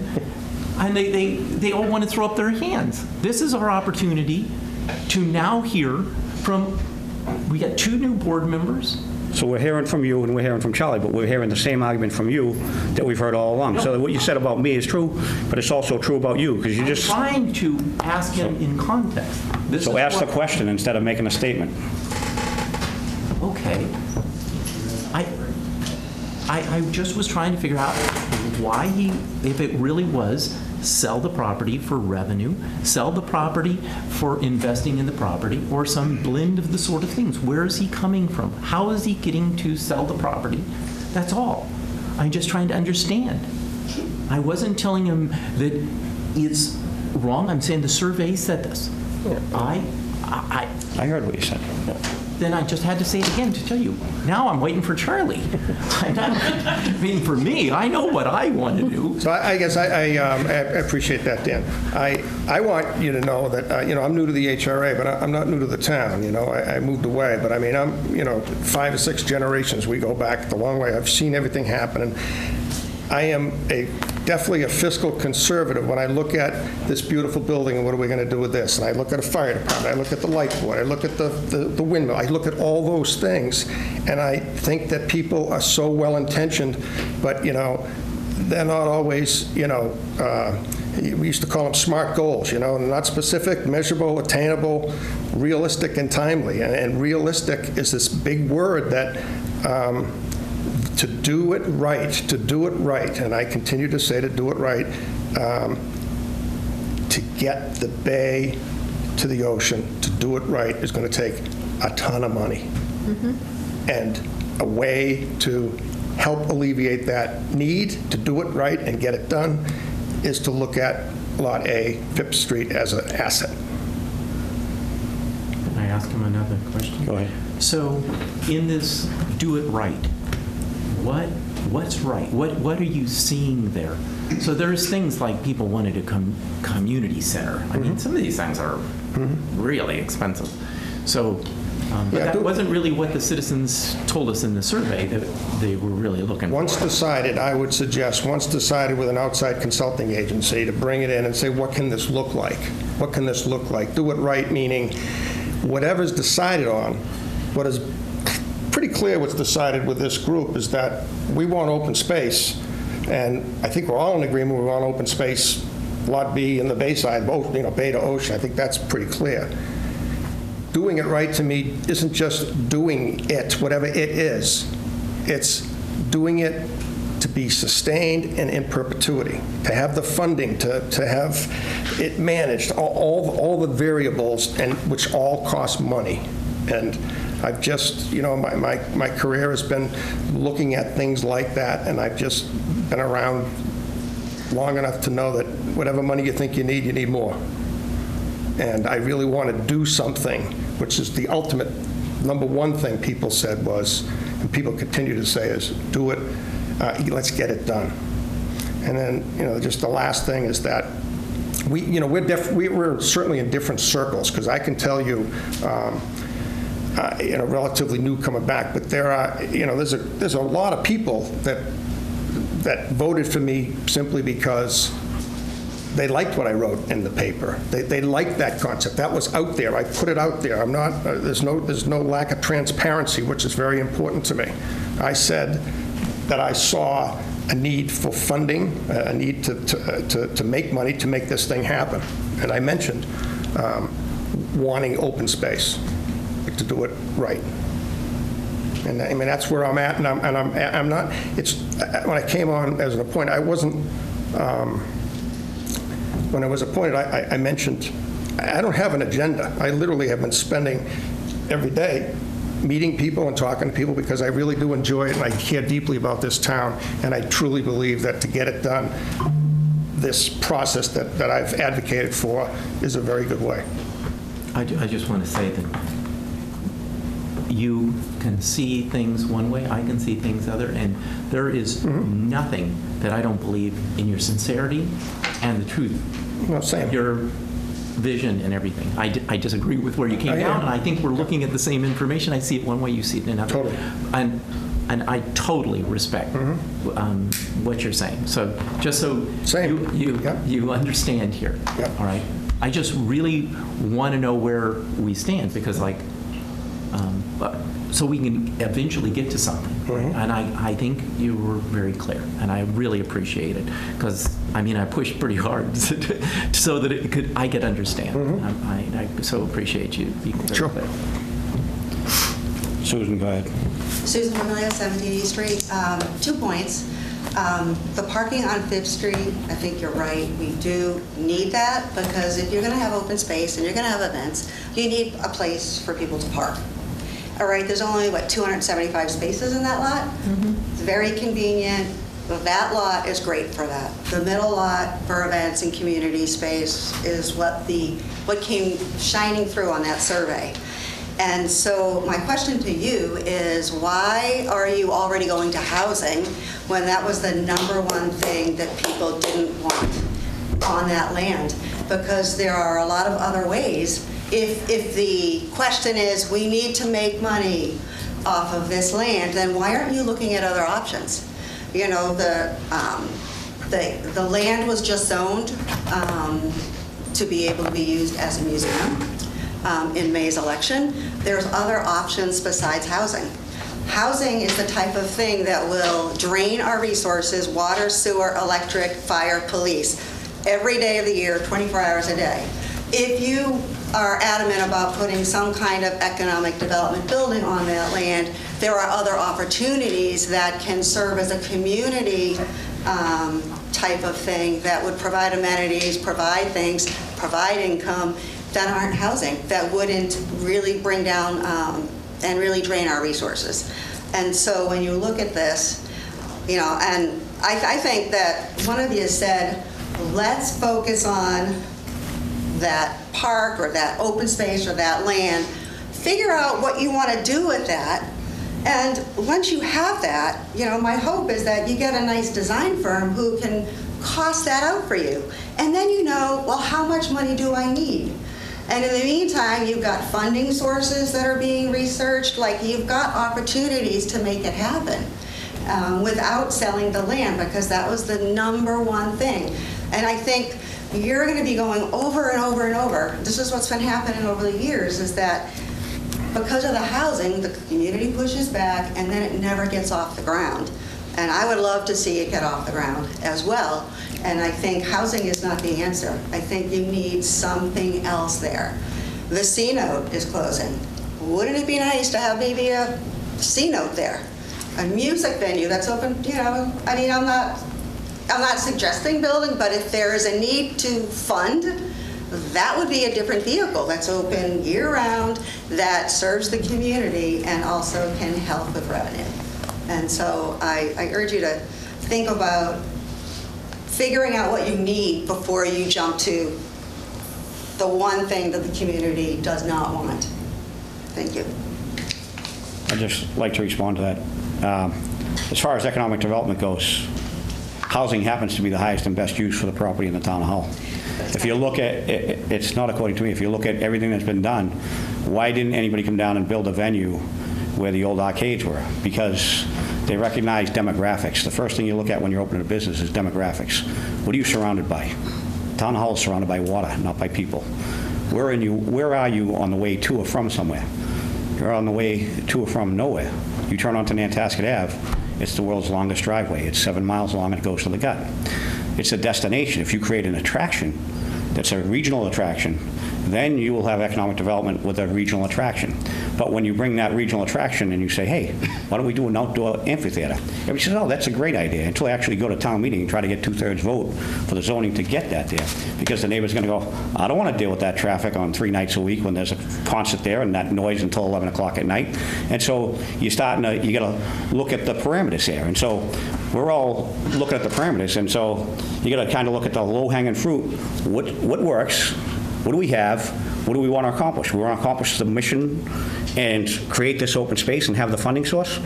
I hate to say it, housing's the answer, because that's the highest and best use for property in Hull. Look around you. That's what everybody's building. That's what people want to live here. Now, there's been a clear, nobody wants condos down there. Okay, so where's the compromise? Maybe you do single-family houses or 1- and 2-family houses where you get that revenue to create that park space. And with the two-way roads, you're getting the infrastructure, the grant money's already on the table. So I think we're going around in circles, and we'll continue to go around the circles. But at the end of the day, these 5 members here, it's time to make a decision. I'm going to go with the residents because, you know what, Dan, go ahead. It's only because of your comment, not because of what the citizens say. I just want to say that according to the survey, What they really want there is a natural open space. It's not that expensive. I mean, it's not cheap either, but it's not that expensive. So when you're talking about all of these funds and all of these grandiose things, what the citizens want, number one, is what we shouldn't do. That's the first thing that we've been talking about here. The second thing is they want a natural open space. I just want to say that Cranes Beach is very nice. People drive a long ways to go to Cranes Beach. Woods Hole is a beautiful place. People drive a long ways to go to beautiful places. You make it a beautiful place, people who live here will be proud that they live here. They will fix up their homes. They will be more valuable. There's a study in the state level real estate study by the state. If you drive past this, in other words, if it's in your neighborhood, everybody in this town, this is in their neighborhood because they got to drive by it. Even Charlie, who lives up here, you got to drive by it in order to go to the store. Everybody will drive by it. If this is a beautiful thing, it will raise the value of everybody's homes. Okay? I know that if your home appreciates, you got to do a 2.5 override rather than if you build something new. I get that. So leave it open, figure out how we can pass a 2.5 override to make up for the fact that your tax rate only goes up 2.5%. But if you're saying that we got to sell houses so that we can go around the 2.5 override, because that's the only way we can get money in the town, this will generate more economic benefit by being an open, beautiful space than 9 more houses. And the studies by the state, and they're in presentations here, have demonstrated that's true anywhere in Massachusetts, in fact, anywhere in New England, okay? So the whole economic development of you've got to do all of these things. Natural open space in New England on the ocean front generates more community value than anything else. And the number one thing that was positive that the citizens picked was not a playground or a high-tech soccer field. It was natural, resilient, open space. In fact, I thought about putting turf down there, and I got shot down in the last meeting because the citizen said, no, it's got to be natural grass. And I was like, oh, all right, I don't know how to get natural grass, but you're right. Okay, fine. I'm going to retract my turf. I just want to say there's just a huge amount of support in this town right now for something that isn't the most expensive option. And I believe will generate more economic benefit for this town than any of these things that we're so happy about developing. Yes, it'll generate some short-term capital gain, but long-term, it's nowhere near as effective. And we have the studies, we've presented them. If you go back and look at the things that have been presented by the citizens, we've found many, many options for getting funding for this. I don't know if it's changed because it's been over a year. We have done the studies that show the economic benefit to anybody who lives near a space that would be like this. Everything suggests the same answer. All right, so all right. I didn't mean to do that. You trigger me. We're going to trigger you. I have that effect on people. No, I'm sorry. My name is Maggie Merrill, and I'm on Hampton Circle. I think the 2 houses that you talk about, Charlie, at the end of Bay Street, and the little 2 houses, personally, it's not my taste. And I think what you're talking about is that put more of those little blocky houses in there at that end. I think that's a terrible idea. I think driving out into driving onto the peninsula and halfway through the peninsula to see that house and to see a whole bunch more of those homes is such a bad idea. It's such an interruption in your vision. It's like it's kind of a wall effect, and it's really just disturbing to see it on that beautiful spot. So I disagree with your location of those things. But another thing, hold on. And I think that the survey, granted the survey is not the citizens voting for something. The survey is, getting a feel for how the people are in town. What's the sense? And I think you guys did women did a really good job scoping that survey, overseeing it, reporting it. I haven't read it yet, so I feel badly about that. But that's guidance for all of you to think, okay, well, all of these people want the open space. So whatever happened to the idea of hiring someone, a firm, and there are many of them, to come and say, okay, I hear all your ideas, people. Here's how you can make those happen, and here is how they could possibly be funded. And there are groups that will do that for us and make it really, really beautiful. And you're talking about do the open space beautifully. We all want that, but we also don't want it surrounded by a bunch of hodgepodgey little houses that are just somebody's idea of a cool-looking house. That is not a good idea. Okay, that's just how I feel, and I bet you a whole bunch of people are also going to do that. Thank you. Charlie, go ahead. Well, just to clarify, I don't know if you heard it correctly, but I hope I spoke correctly.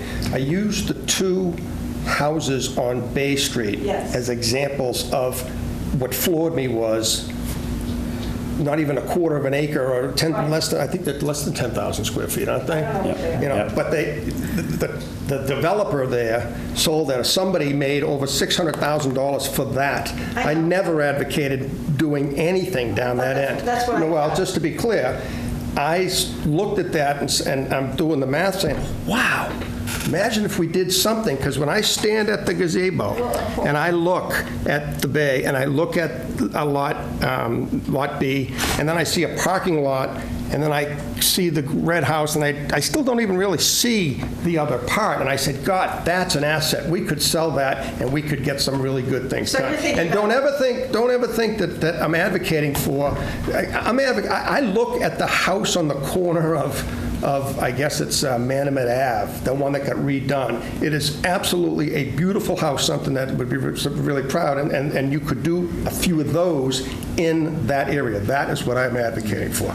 And the reasons why, I hope, are clear.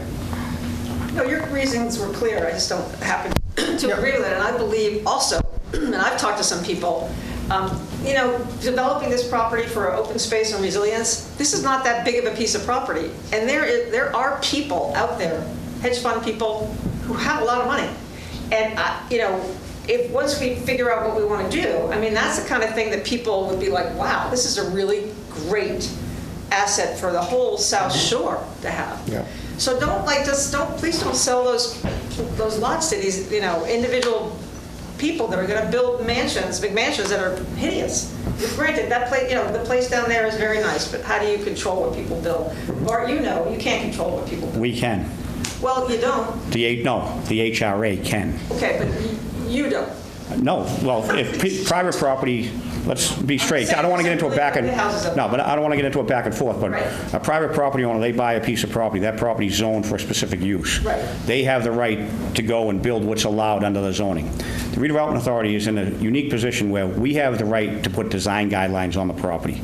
We can tell them exactly what we want them to build, the style that we want built, the size we want built, the number of lots we could get on that parcel as long as they meet zoning. We can dictate that in an RFP and say, hey, we've got these 6 or 8 or 10 lots Okay. that are available, and we want them designed in this particular fashion, this particular style, and so it's New England, whatever the board came up with. We can dictate that, whereas a private property owner can't dictate that. You buy a piece of property, you go and look at the zoning, and you go to the building department, you fill out a building permit application. If it's allowed and you meet the setbacks, you can build it. But the HRA is in a unique position, so. So anyway, my point is, figure out what you want to do and get somebody in here to help put your ideas together in a really cognizant, beautiful way and come up with a financial plan. Right now, there's no planning here. There's no real money on the table. It's just sort of like, you can charge this much and we can get this much. That's not enough to go on. No, but we're trying to get Right. the Yeah, conversation. so Before we can bring somebody in, Yeah. this board has to kind of have an idea of where we want to go. Because you're not going to say, hey, to the consultant, hey, why don't you tell us what we should do? Right. We just asked that of the citizens. We've been taking citizen input for years. We've been dealing with it for years and years. We're the elected members. Now, let's build a consensus and say, all right, let's choose a direction. Then we can go to the consultant and say, we chose a direction. Tell us how we can get there, what the cost will be, and this is. That's good. That's So what you know what I hear mean? you said. All right. I didn't want it, yeah, go ahead. Thank you. 47 Rockaway. I do agree with what Mart reminded everybody earlier, that the HRA is not obligated to do an urban renewal plan. And over the years, since they first started, they've had a series of different urban renewal plans. At first, it wasn't an urban renewal plan, because when they started in the late 60s, they recognized it was not an urban center. It was when the rest of the, nation was on this thing for renewing urban centers. But that's not what we had on what's the HRA land now. And so they called it a neighborhood renewal plan. The first one was called a neighborhood renewal plan. Over the years, they went through the planning process, they got money from the federal government as an urban renewal project. And they got the money from the government to do the demolitions. They periodically have gotten more money. That's the reason they went with the urban renewal option, is because they could get some federal funds, to work on something. But the fact that you are not right now, you do not have an urban renewal plan right now, doesn't mean that you have to create an urban renewal plan. You could do something else. And the big point is, if you don't do an urban renewal plan, you're not obligated to follow a mission statement that was made in the late 60s.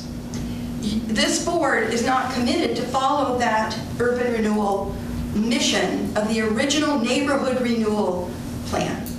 And the other thing is, I lost my train of thought. Oh my gosh, it was important too. It's terrible. I really wanted to say something and it's like completely gone. But you can choose to approach this in the way that you want. If you aim for getting federal funds as under an urban renewal project, you can go that way. If you don't do that, you can decide some other way to do this, and you absolutely have the right to create a new mission, because you're not obligated to do what the guys who sat there in '68 and first came up with what they wanted to do. You don't have a plan right now in front of you, and you don't have it ready to send off to the state for that. So I think that you should, as people have suggested, focus on, I think it's great that you guys are discussing this. By the way, I think this is one of the, I don't like hearing the same things over again, but I do think that this is productive. What you're doing, this conversation you're having, is really what you're going to have to do. I think it's inevitable, and I think it's good that you're talking this way, all of you, about this. But I think you're going to have to come to an agreement that focuses on what is the mission, what are you going to really focus on? If you don't do an urban renewal plan, you don't have an obligation to make money. By the way, urban renewal projects in other towns, they don't take the money from, there's always a redevelopment area that is assigned for the redevelopment project. And from the beginning in Hull, it was from Nantasket, from Atlantic Hill, all the way up to Phipps originally, and then it was made smaller. But you have a specific area that is for the urban renewal area. You don't use an urban renewal authority to make money for projects in the rest of the town. Nobody else does that. This is really strange. Why have you got an urban renewal authority that's trying to make money to fix something across town that has nothing to do with the urban renewal, the HRA land? I think there's some confusion here with this. So, anyways, I'm sorry I'm going on so long, but I really think this is good that you guys are talking like this now. Thank you. Sure. I'm Barry Wooden. I'm from the Plymouth Redevelopment Authority. And I always believe that a housing redevelopment authority has jurisdiction over the entire community. If they find blight, if they find things that need to be redeveloped, and that's their mission. And basically, that's all I have to say. Thank you. Dan. Okay, well, thank you guys. You helped me organize my thoughts. I just wanted to say I appreciate the comments. There is a way to move forward, okay? So we have a board here which agrees on a majority of the property. We have some difference in funding and the value of funding, which can go beyond the scope of the property. And we have a universal parking issue that is also important to the board, okay? But in a lot of it, we're on the same page.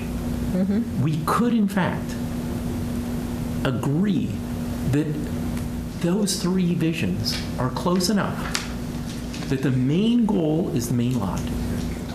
And it's advantageous to understand how the entire lot could be, the entire property could be treated as natural open space, or we could be leveraging some of it to help with funding and with parking.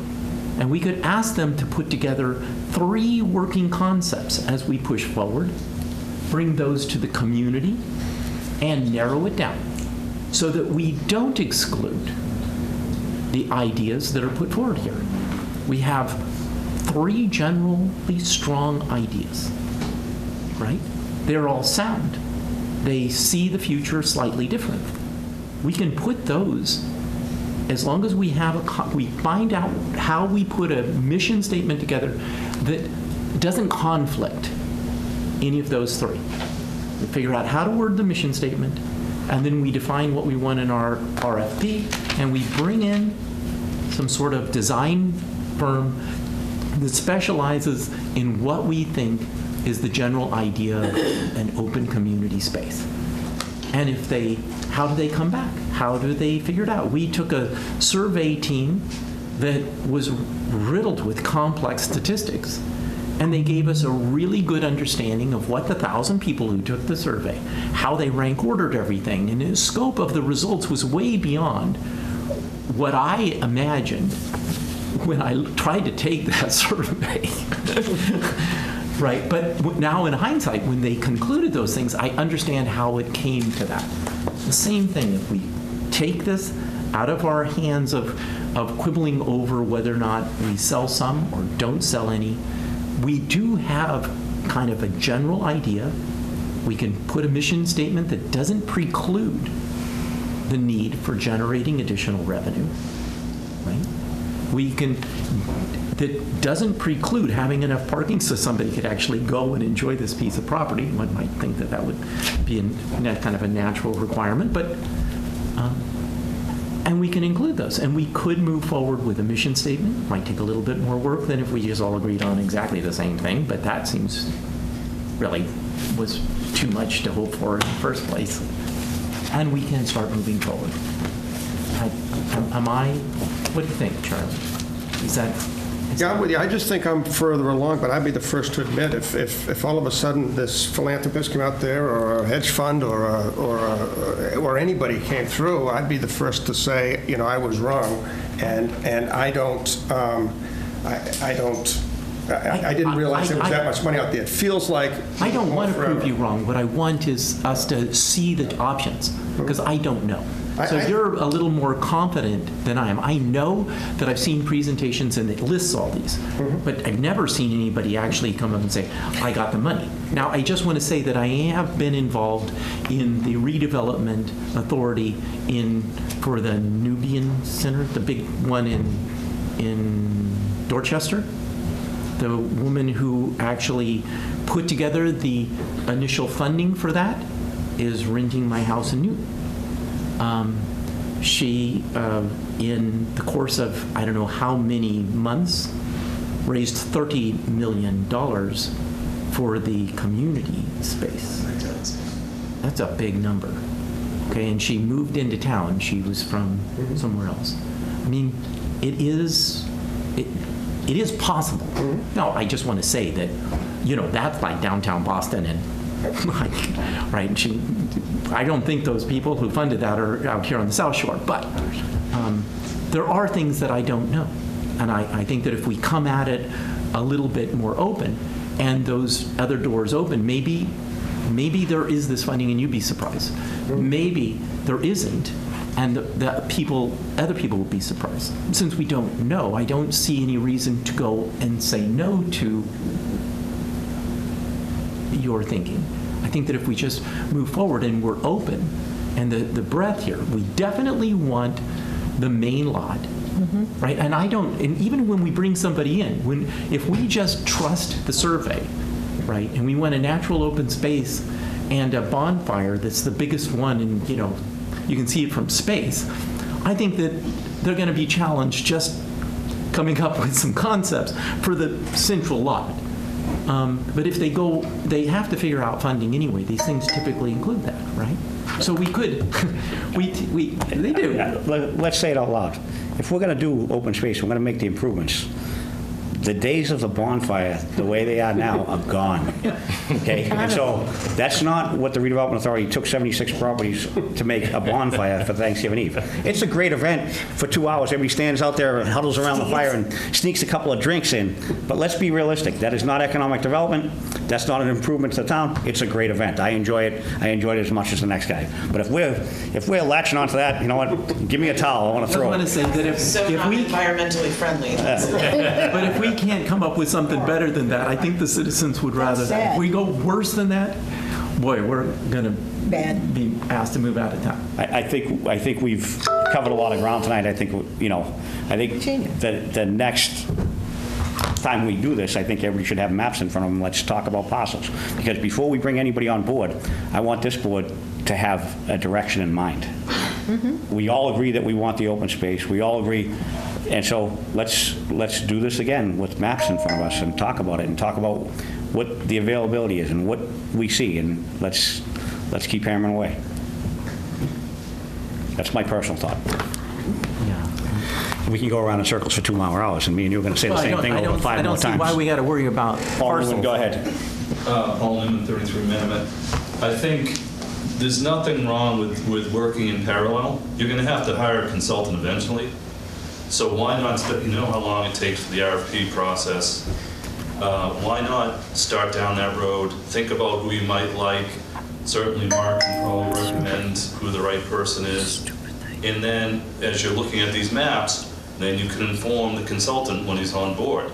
But there's no reason not to start it today. I mean, I think we got to define the scope. But I would make a motion, if I could make a motion, to go forward with starting an RFP for a consultant, because that consultant is going to tick off, is housing going to work? Is parking going to work? Is open space going to work?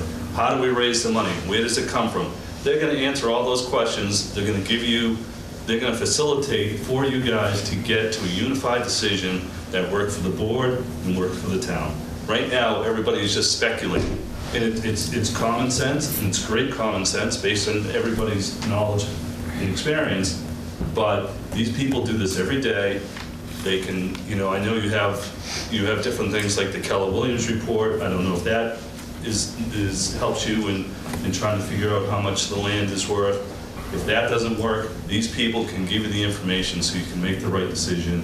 And there should be no, at the end of the day, it shouldn't be a compromise. There should be an agreement on what is right for the town. I appreciate your comments. Just for going forward with the consultant, we got to be able to define the scope for the consultant, because we can't hire a consultant without having a scope. So we got to have some mechanism of what their scope would be. You can expand the scope as you go along, and I appreciate what you're saying, but we need to be able to define the scope before we just go get the consultant. But it does, nothing precludes you from doing the due diligence now, starting now. I think once you have the scope, then you can put it out there to the consultants that do this type of work, right? They're out there. My 30 years of real estate experience, you generally know what you want. So let's, for a consultant, for someone to help you, not for what you want on the land, but you generally know what kind of help you need, which is expertise on the value of the land, how it can be developed, environmental issues, all the things that everybody's ticking off. I get that, but part of hiring a consultant governed by Chapter 30B, the state bidding laws, we got to craft a request for proposals, and that has to go out, and the consultants come in, and we have to rate their proposals. And then we got to vote on that consultant based on that rated proposal. And if we're taking somebody that's going to be more money than the other guy, we got to have valid reasons to be able to put that down on paper, because we're governed by Chapter 30B, the state laws, because of state bidding laws. So it's not like you're a private company to say, hey, I know this guy's a great consultant. I want him. I can pay him whatever he wants. You know what I mean? And so, but nothing precludes Mark from putting together a list, bringing in some people, and scheduling them over the next 2 or 3 months. I mean, if you want to get something done, get it done. That's what we're trying to do. Because otherwise, you're going to be here, a year from now, and you're going to say, oh, let's hire a consultant. I won't be here 34 years from now. So Bart, You're strongly pushing for a particular methodology for moving forward, going parcel by parcel. I just want to understand why we have to go through that trouble. If this parcel by parcel, we're 5 people here, and I know it's getting later than we'd like to run. Main lot, we're kind of on the same page. Unless you're not on that page, I hear what Charlie's saying. We're all on the same page. The Bayside, we're pretty much on the same page. I think that it might be that some of us believe that it should be improved more, and some of us like it kind of natural, but pretty much, I mean, we're on the same page on the Bayside. The Triangle lot, I don't even know if it's going to exist, depending on what happens with the two-way road. But if nothing happens to it, I think right now, people are pretty much see that it's kind of a key thing for the community. And, I mean, nobody's thinking of putting a hotel on it. I mean, so it's either more open space, so it's kind of a triangle. It doesn't very effective open space. So, you know, I don't think that any of us have what we don't want there. Just out of practicality, it solves itself, because if it stays a little triangle, maybe it's nice and useful for the community so that there's a space where the community can park or you can go to the restaurants. The Fib Street, there's a view here. One is that we can use it for revenue. One is that we don't need to, and we may still use it for revenue, right? But that we need to understand better about how much revenue, what can be done with it, how is it going to work when DCR is changing that whole boardwalk around there. The whole thing is changing. That road is going to maybe get thinner depending on what happens. There's a lot of stuff happening that would affect whether or not housing, not that housing would go there because you have Fifth Street, you got a street front, but I mean how that might fit into a greater design as the DCR figures out what they're doing. I don't see why we can't move forward with a general idea of where we want to go, not knowing for a fact. Why should I argue with Charlie? Charlie doesn't know, and I don't know where this could go, what his options are, what my options are. I would like not to sell it. The citizens don't want to sell it, but the citizens would like to pay for stuff. The citizens would like us to solve something quickly. Why wouldn't we just move forward and find out what our options are? Now, we may have a tough vote based on what they discover and what they recommend, because it isn't what we want. It might not be what I want. It might not be what Charlie wants. It might be exactly what Joan wants. And she's the only one truly, truly happy with what they came up with. I don't know. But unless we start moving forward, we're here. We've been in this kind of locked in this stalemate for a long time. I now know what Charlie really wants.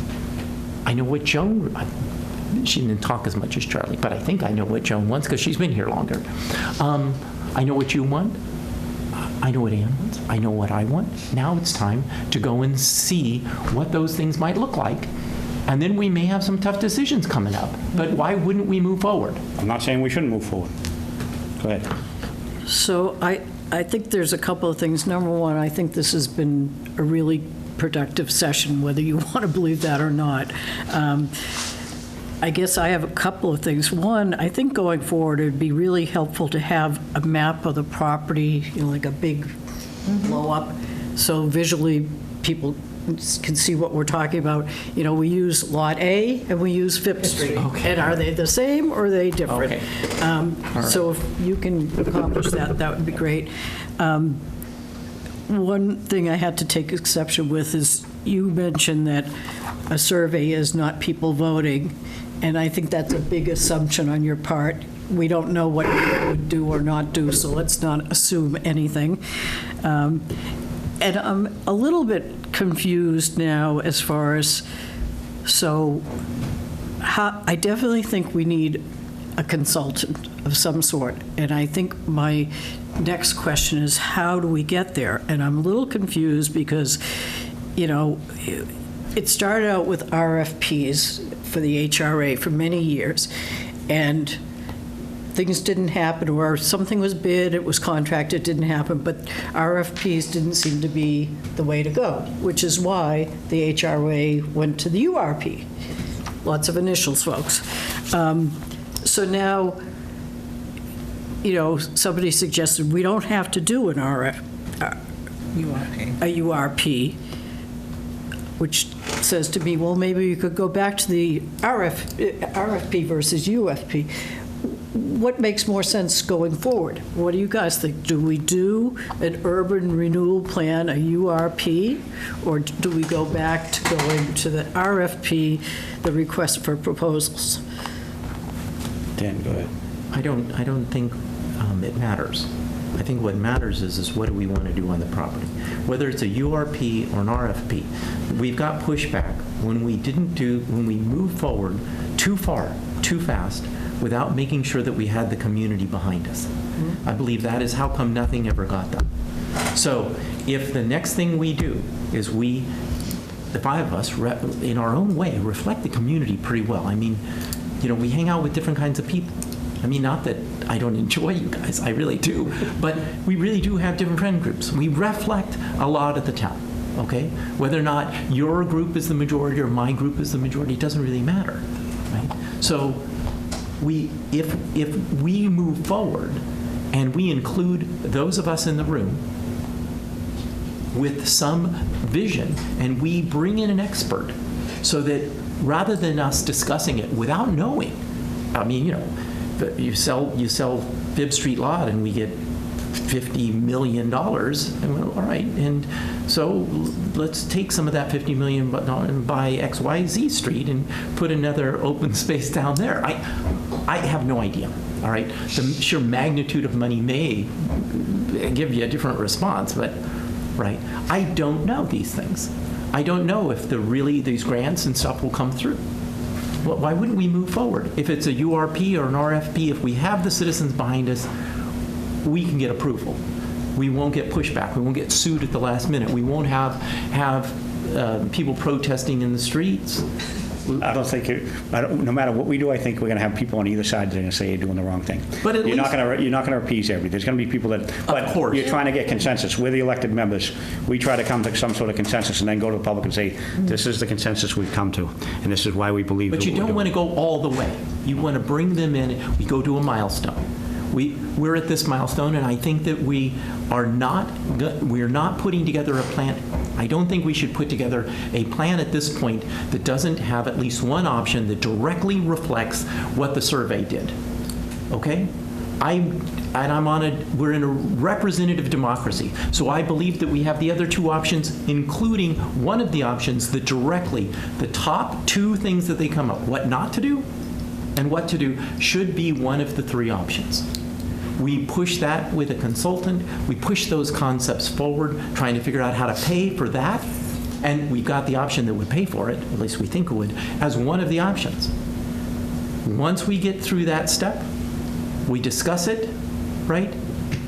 We get citizen feedback because they do visual things. We do a breakout session. We do what we did with Cecil Group. We have these three concepts. I know you aren't going to like this part because you know the one they're going to pick is the one that they did in the survey.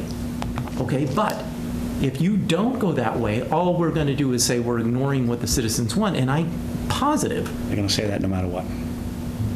Well, can I bring it back to my original So thing? ignore the citizens. No, not ignore the citizens. We're all representatives of the citizens. We're all elected here to do the job, all right? I'm a firm believer, as a redevelopment authority, we have an obligation to redevelop. The scale of redevelopment depends on what this board comes up with and how we get there. I think it's going to take a compromise. I've said it since day one that doing nothing on the property is not an option. So this from would my move standpoint, forward. me and you disagree. We're going to disagree, but at the end of the day, we're going to have to take some hard votes, like you said, and let's move it forward. Go ahead, Ann. So coming back to my original point is RFP versus URP. I don't know if one is, what are the benefits, the pros and cons of each one? And does it make more sense to go with RFP or more sense to go with URP? I mean, that's what I would like to get to, number one. And number two, I do think that we all should put our thinking caps on and come up with some sort of general language for a scope to be able to put out either one to direct design firm, whatever connotation you want to, not a brick and mortar architect, I think a design firm that's landscape, public spaces, that kind of firm, for them to come with some alternatives to us. And also, costs and possible financial, where do we go and how do we move forward? And I don't know about putting together a list of consultants at this point, other than maybe you would notify them that this RFP or URP is out there. I don't know how that works. Mark, I hope you can direct us on that. So that's kind of where I stand, and I think maybe that's where we should go for tonight, and I just heard a lot. I'd like to sort of digest and come back with some language for the next meeting. Joan, go ahead. For the RFP, I mean, I think I've heard, and I think Dan said it, everybody said it, we're all in agreement about Lot B, keeping it open. The issue becomes, how do we make it happen for funding purposes? And I've heard, Lot A, we could sell it off, or Lot C, whatever, but we don't know, as you mentioned. So I think the next step is probably at our next meeting, come up with a scope of services for an RFP. Do we have to, is it under 50, probably? For over 50,000 requires an RFP. But otherwise, we could It just, could be like a scope of services. scope of for under services, so 50,000. we can send it out and get somebody to come in and help us to make a decision, because we can't make any decisions of funding.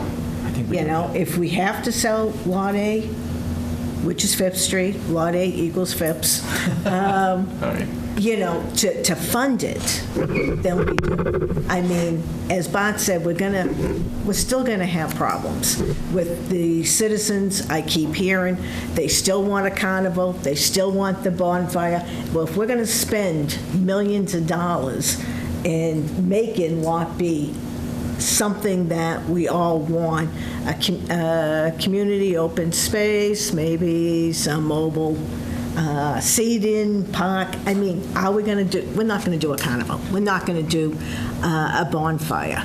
So, I mean, let's get somebody to help us for the next step. I think we're more in agreement than not in agreement here.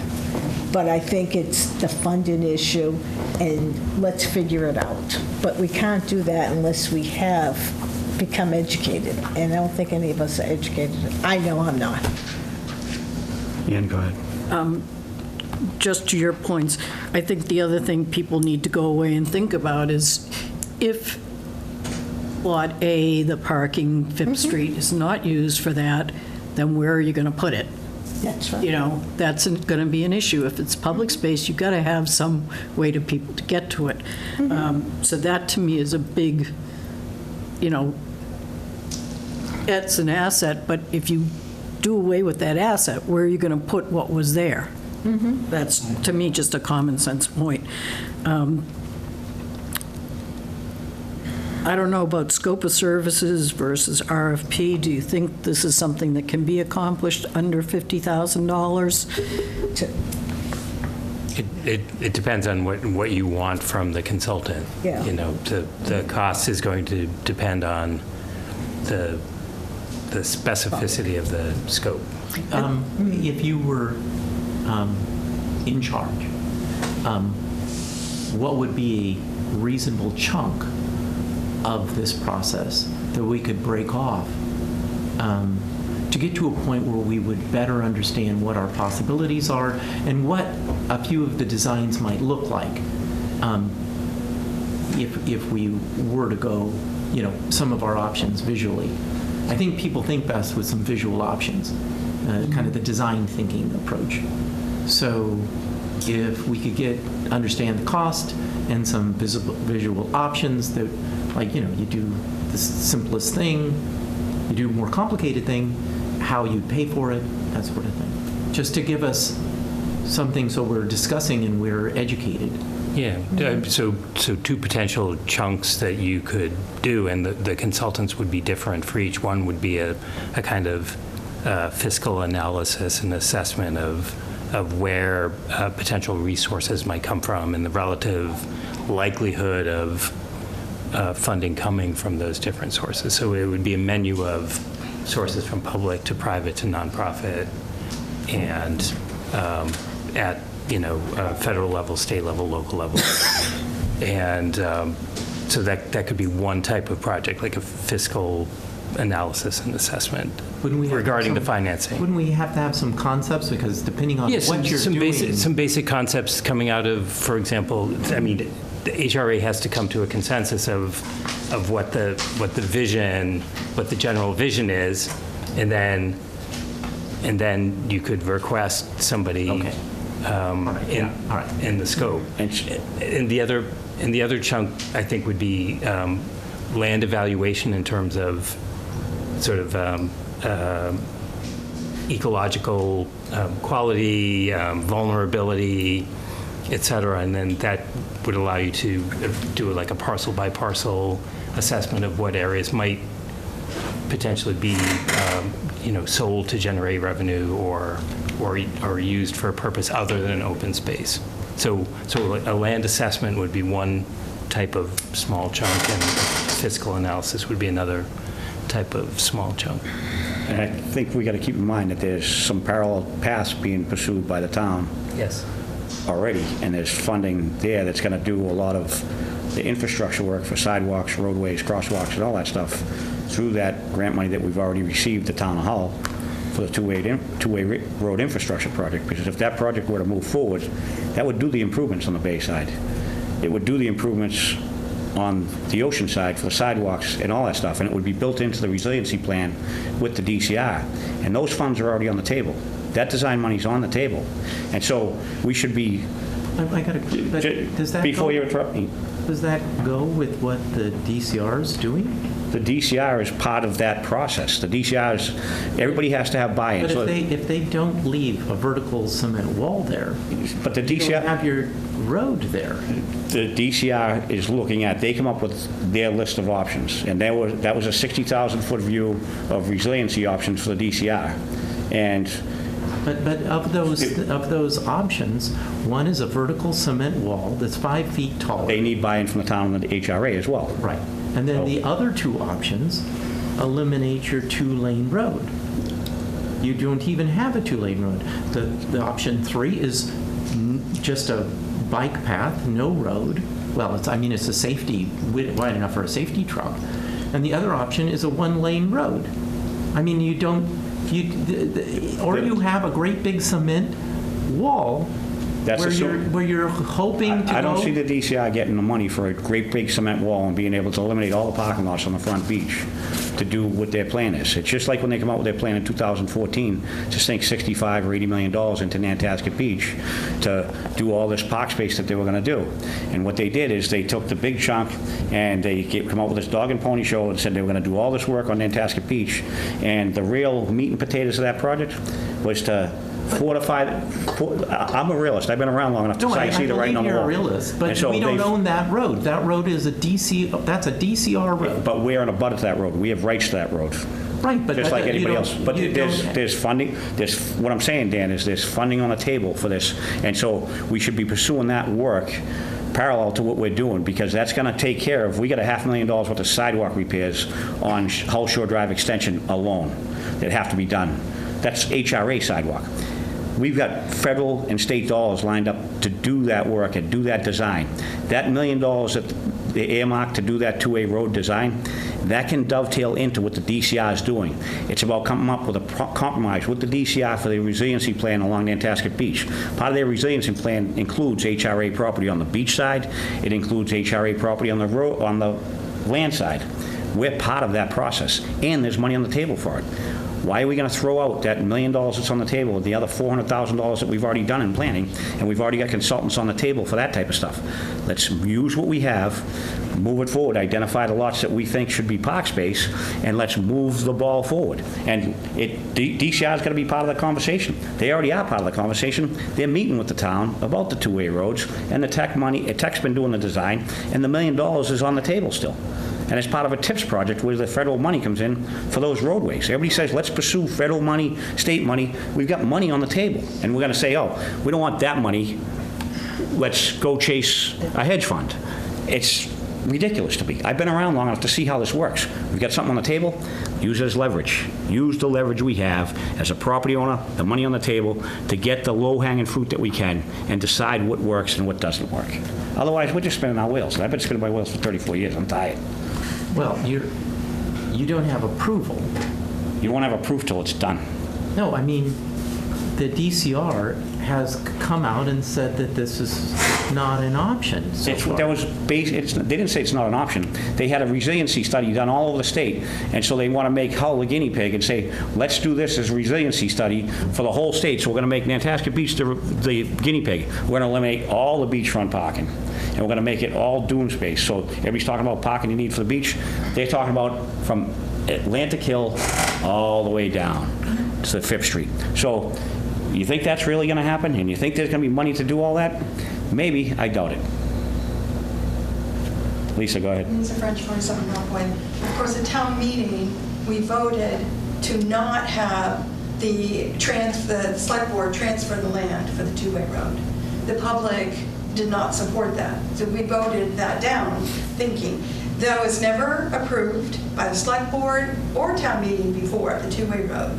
So it's good for people to remember this reality that we have right now, that it's not approved, it's not approved. One other thing that I wanted to say, it was mentioned earlier, the idea of making a mission statement. You guys are saying, you're making lots of good suggestions, and I'm really not sure which I think is the best, but this idea of a mission statement, I think it's going to come down to the fact that each one of you who's going to vote on this, you're going to be, at some point you have to recognize for yourself, but you're going to have to share with the others what your goals really are for this land. I mean, that's what it's going to come down to. I don't want to put anybody on the spot and give an example, but the thing is, what is it that you really think needs to happen? What do you want? What is your dream for the use of the HRA land? For some people, it's obviously, a big park. For others, is it money?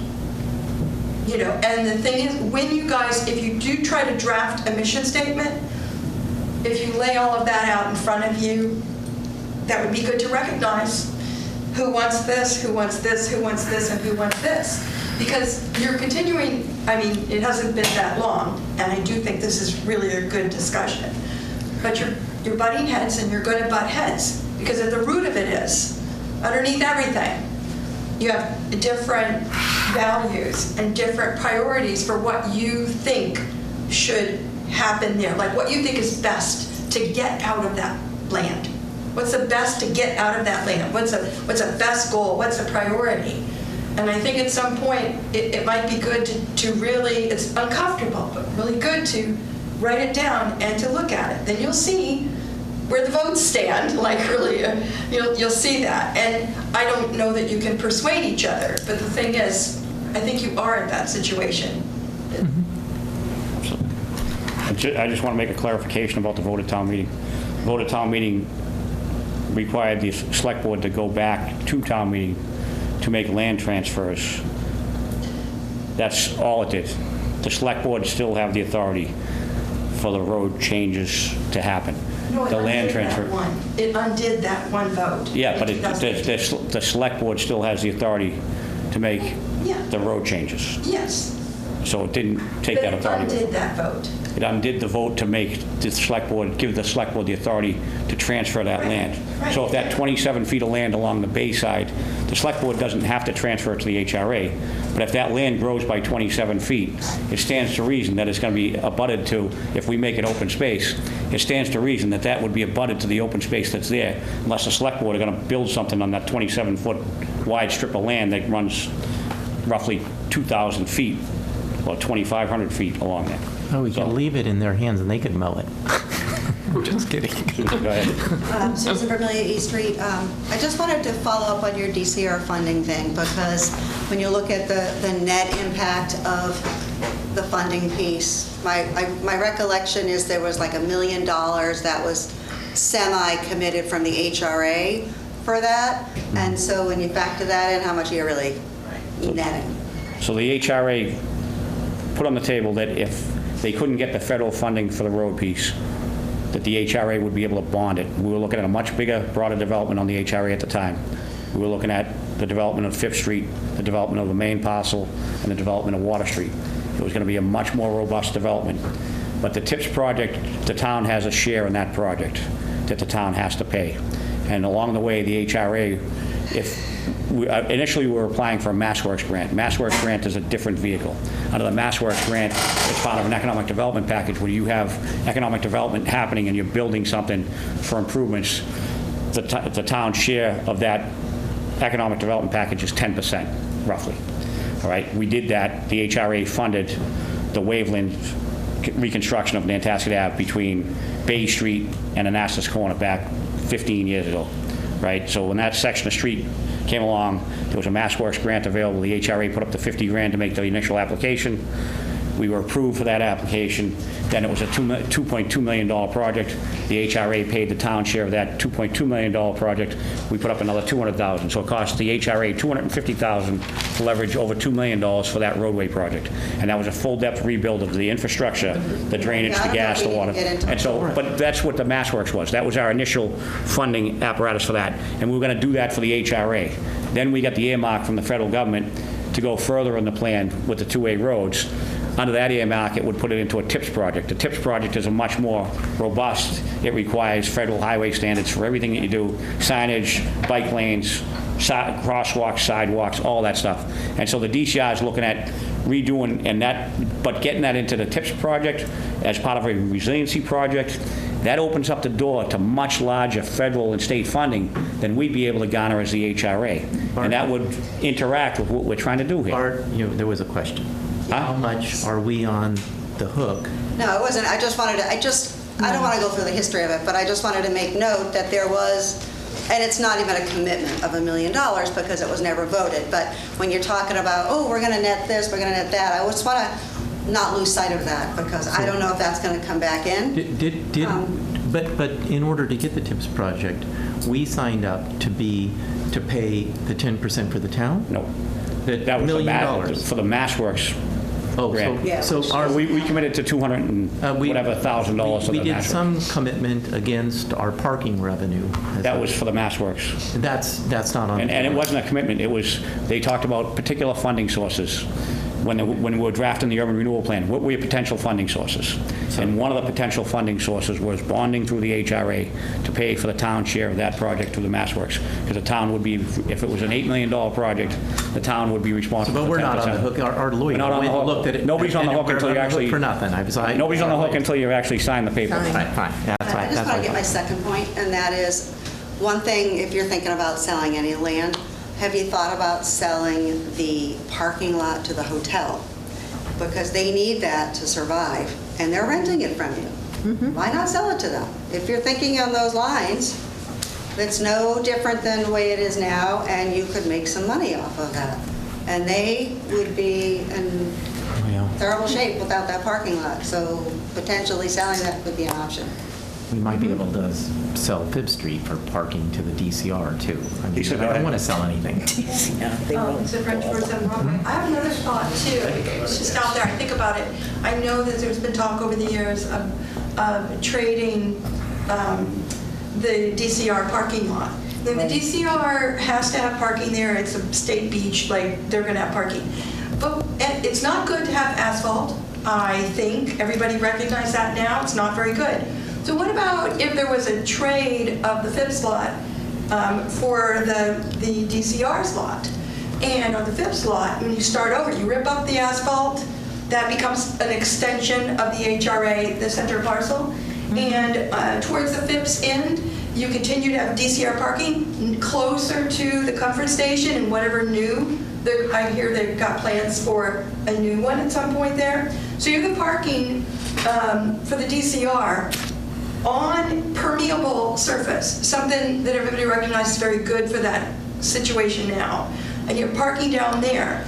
Maybe you even have a little bit more parking than what they currently have on their lot, you know, to cover the fact that maybe you don't have HRA parking or town parking there for the beach, but you just have a larger beach area parking on permeable surface next to the Phipps lot. And then you have an open space for the rest of the HRA.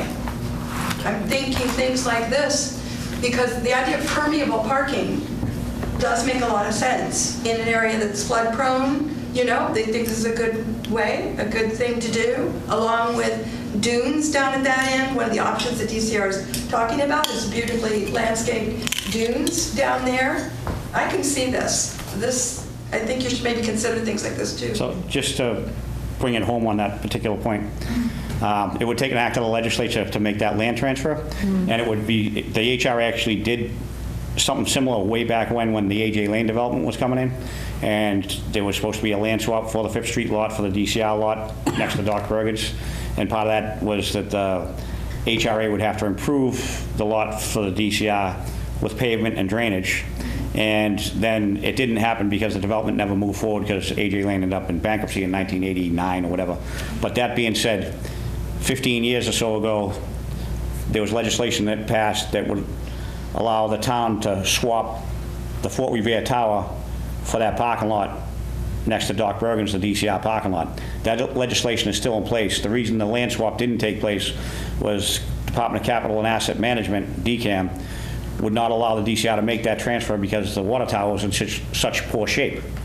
But it's been fixed. And so the legislation's already in place to make that swap happen. We just spent $2 million on the DCR. It's not an HRA project, it's a town project.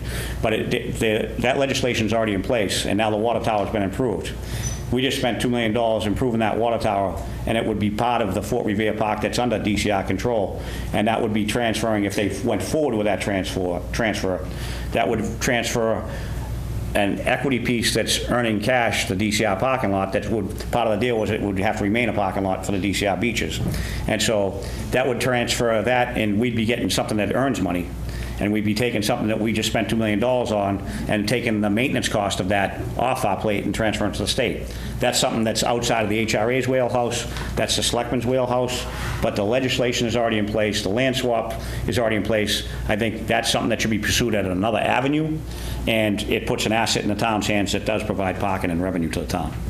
Well, that's something that you can consider for income as part of your overall. We couldn't, but the town could. Right. Yeah, but when you get to your finish line. But if that the would be town, a right, revenue but if the source. town owns But the DCR lot, then town stickers would work and it. that's if they chose to go down that road. Yeah. So, all in all, So why not send a letter to the select board saying, let's revisit this? Can I say this? Yeah, it's good to know that. I heard little bits about it, but didn't know that much. But that doesn't change my thinking, that maybe there's some way to propose, you know, changing the location of it and making it impermeable surface. I mean, it seems like a very good idea to me. I don't think we necessarily have to consider that DCR asphalt always needs to stay right there. Even if we have parking, or even have more parking, why does that asphalt have to stay there? All right, I think we beat this one to death Yes, tonight. yes. That being said, I want to come back at our next meeting, bring some maps, and let's Yes. pick up where we left off. we'll keep working this. We have to discuss the next meeting date, August 3rd? It's August 3rd would be next week, it'd be 2 weeks. August 3rd. No, No, it's next week? August 3rd You is, said that, August wasn't 3rd it? is next week. August 3rd is next week. I won't be here No. August 24th. Oh, yeah, okay. So Is so something it's the else? August We're on the 24th one. 10th and the 24th we had set, That was the one that Joan wasn't going to be here, so we were going to, 24th. so the 3rd is the next one, and that's remote. No, the 10th. And is that at 7 or August 10th. 7:30? August 10th. August 3rd is next Monday, Oh. 2 weeks. So August 10th is the next one? So, August 3rd. Is not a meeting. It's not a meeting, August 10th. August 10th. August 10th. Well, why do I think? Is that, August 3rd would be next Monday. Oh, okay. We're going 2 weeks out. and is that remote? That's remote. And is it 7 or 7:30? 7:30 for remote. No, Oh, no, 7. Seven. 7. So, Oh, I know Dan had a problem getting home, so you had a problem getting home during school season, right. and that's for in person. And that's In-person. All starting right, so on the, 7 o'clock. yeah, 7 on the 10th. 7 o'clock. On the And 10th. it is in person? No. Zoom. Zoom. It's on Zoom. Okay. Okay. All right. 7 o'clock. And then after the 10th, When it's Zoom, I can make it at 7, Yeah. even the rest of the year, but my last week that I'm not teaching is the 10th. Then I have to get back. 31st? yeah, I mean, Labor Day's not till the 7th, so. Great. August 10th, And then the 31st? Oh, the 17th. 17th, and then the 24th would be the, I think Joan's not available. Joan's, I'm not. all right, so the 31st? town. You want to do the 31st? Can people do the 31st? yeah, We'll do that one In person. In person. In person? and that's All 7:30. right, bring your thinking caps. Okay, so next week, We're off. August 10th. on the 10th, are we going to just Zoom. continue our discussion? Yep. Okay. And if there's any other things we need to get on the agenda, forward them to me. Okay. All right. I know it's kind of painful tonight, Yeah, sorry. We're going to try to get some action, like, we're going to, hopefully get, Identify give a Mark the scope okay to say, for- listen, we got to go hire this person, and, Or Yeah. start drafting. Yeah. And Mark, you're going to contact Market Street Research and try to get us Get the raw data, yeah. because I'd like to look at the raw data and everything before And we have our that was meeting part on of the 10th. agreement, too, that they Yeah. would provide. So if we can get that, so everybody can get a look at that, too. Yeah, We'll talk that about would the be raw data, awesome. too. Yes. So raw data, and you're going to get a blow-up We're map going to blow for up us. the map, it'll be on the screen, and I'll make sure everybody has it, just so we can identify the parcels. They might not be A, B, and C, though, they might be 1, 2, 3, 4, and 5, based on the map I have. I think we'll be Really okay. confuse us. But at least there'll be a map in front of you that, You're trying to confuse us. Get a big crayon. I don't give them names for the meeting. Can we quickly do updates? member updates from board members, anybody? I do have one. Go ahead. I wanted to thank people who came out to do the cleanup. There wasn't, fortunately, there wasn't that much to clean up. But I think, I was late in getting on board for this, so we did it late in July. We've got the fireworks and event on the 15th, 14th, and 15th. So I think we should wait until the week after that for the next one, because there's bound to be stuff. So tentatively, the next cleanup would be August 22nd. And, we'll make the call like the week before. If we hear we're going to have a hurricane, then we'll look at the 29th. So tentatively put it on your calendars. Many hands makes the work lighter, so we hope to get more people out. And thank you to those who came. Yeah, sorry. Thank you, I Ann. was out of town, but I will be at the next one. Anybody else with member updates? I have correspondence. Anybody have correspondence? All right, that being said, it's 10:02. I will make a Motion to adjourn? motion to adjourn by Murray. Is there a second? Second. Seconded by Joan Senator. All those in favor signify by saying aye. Aye. Aye. It's unanimous. Thank you, everybody. Thank you. I know it'll be a little...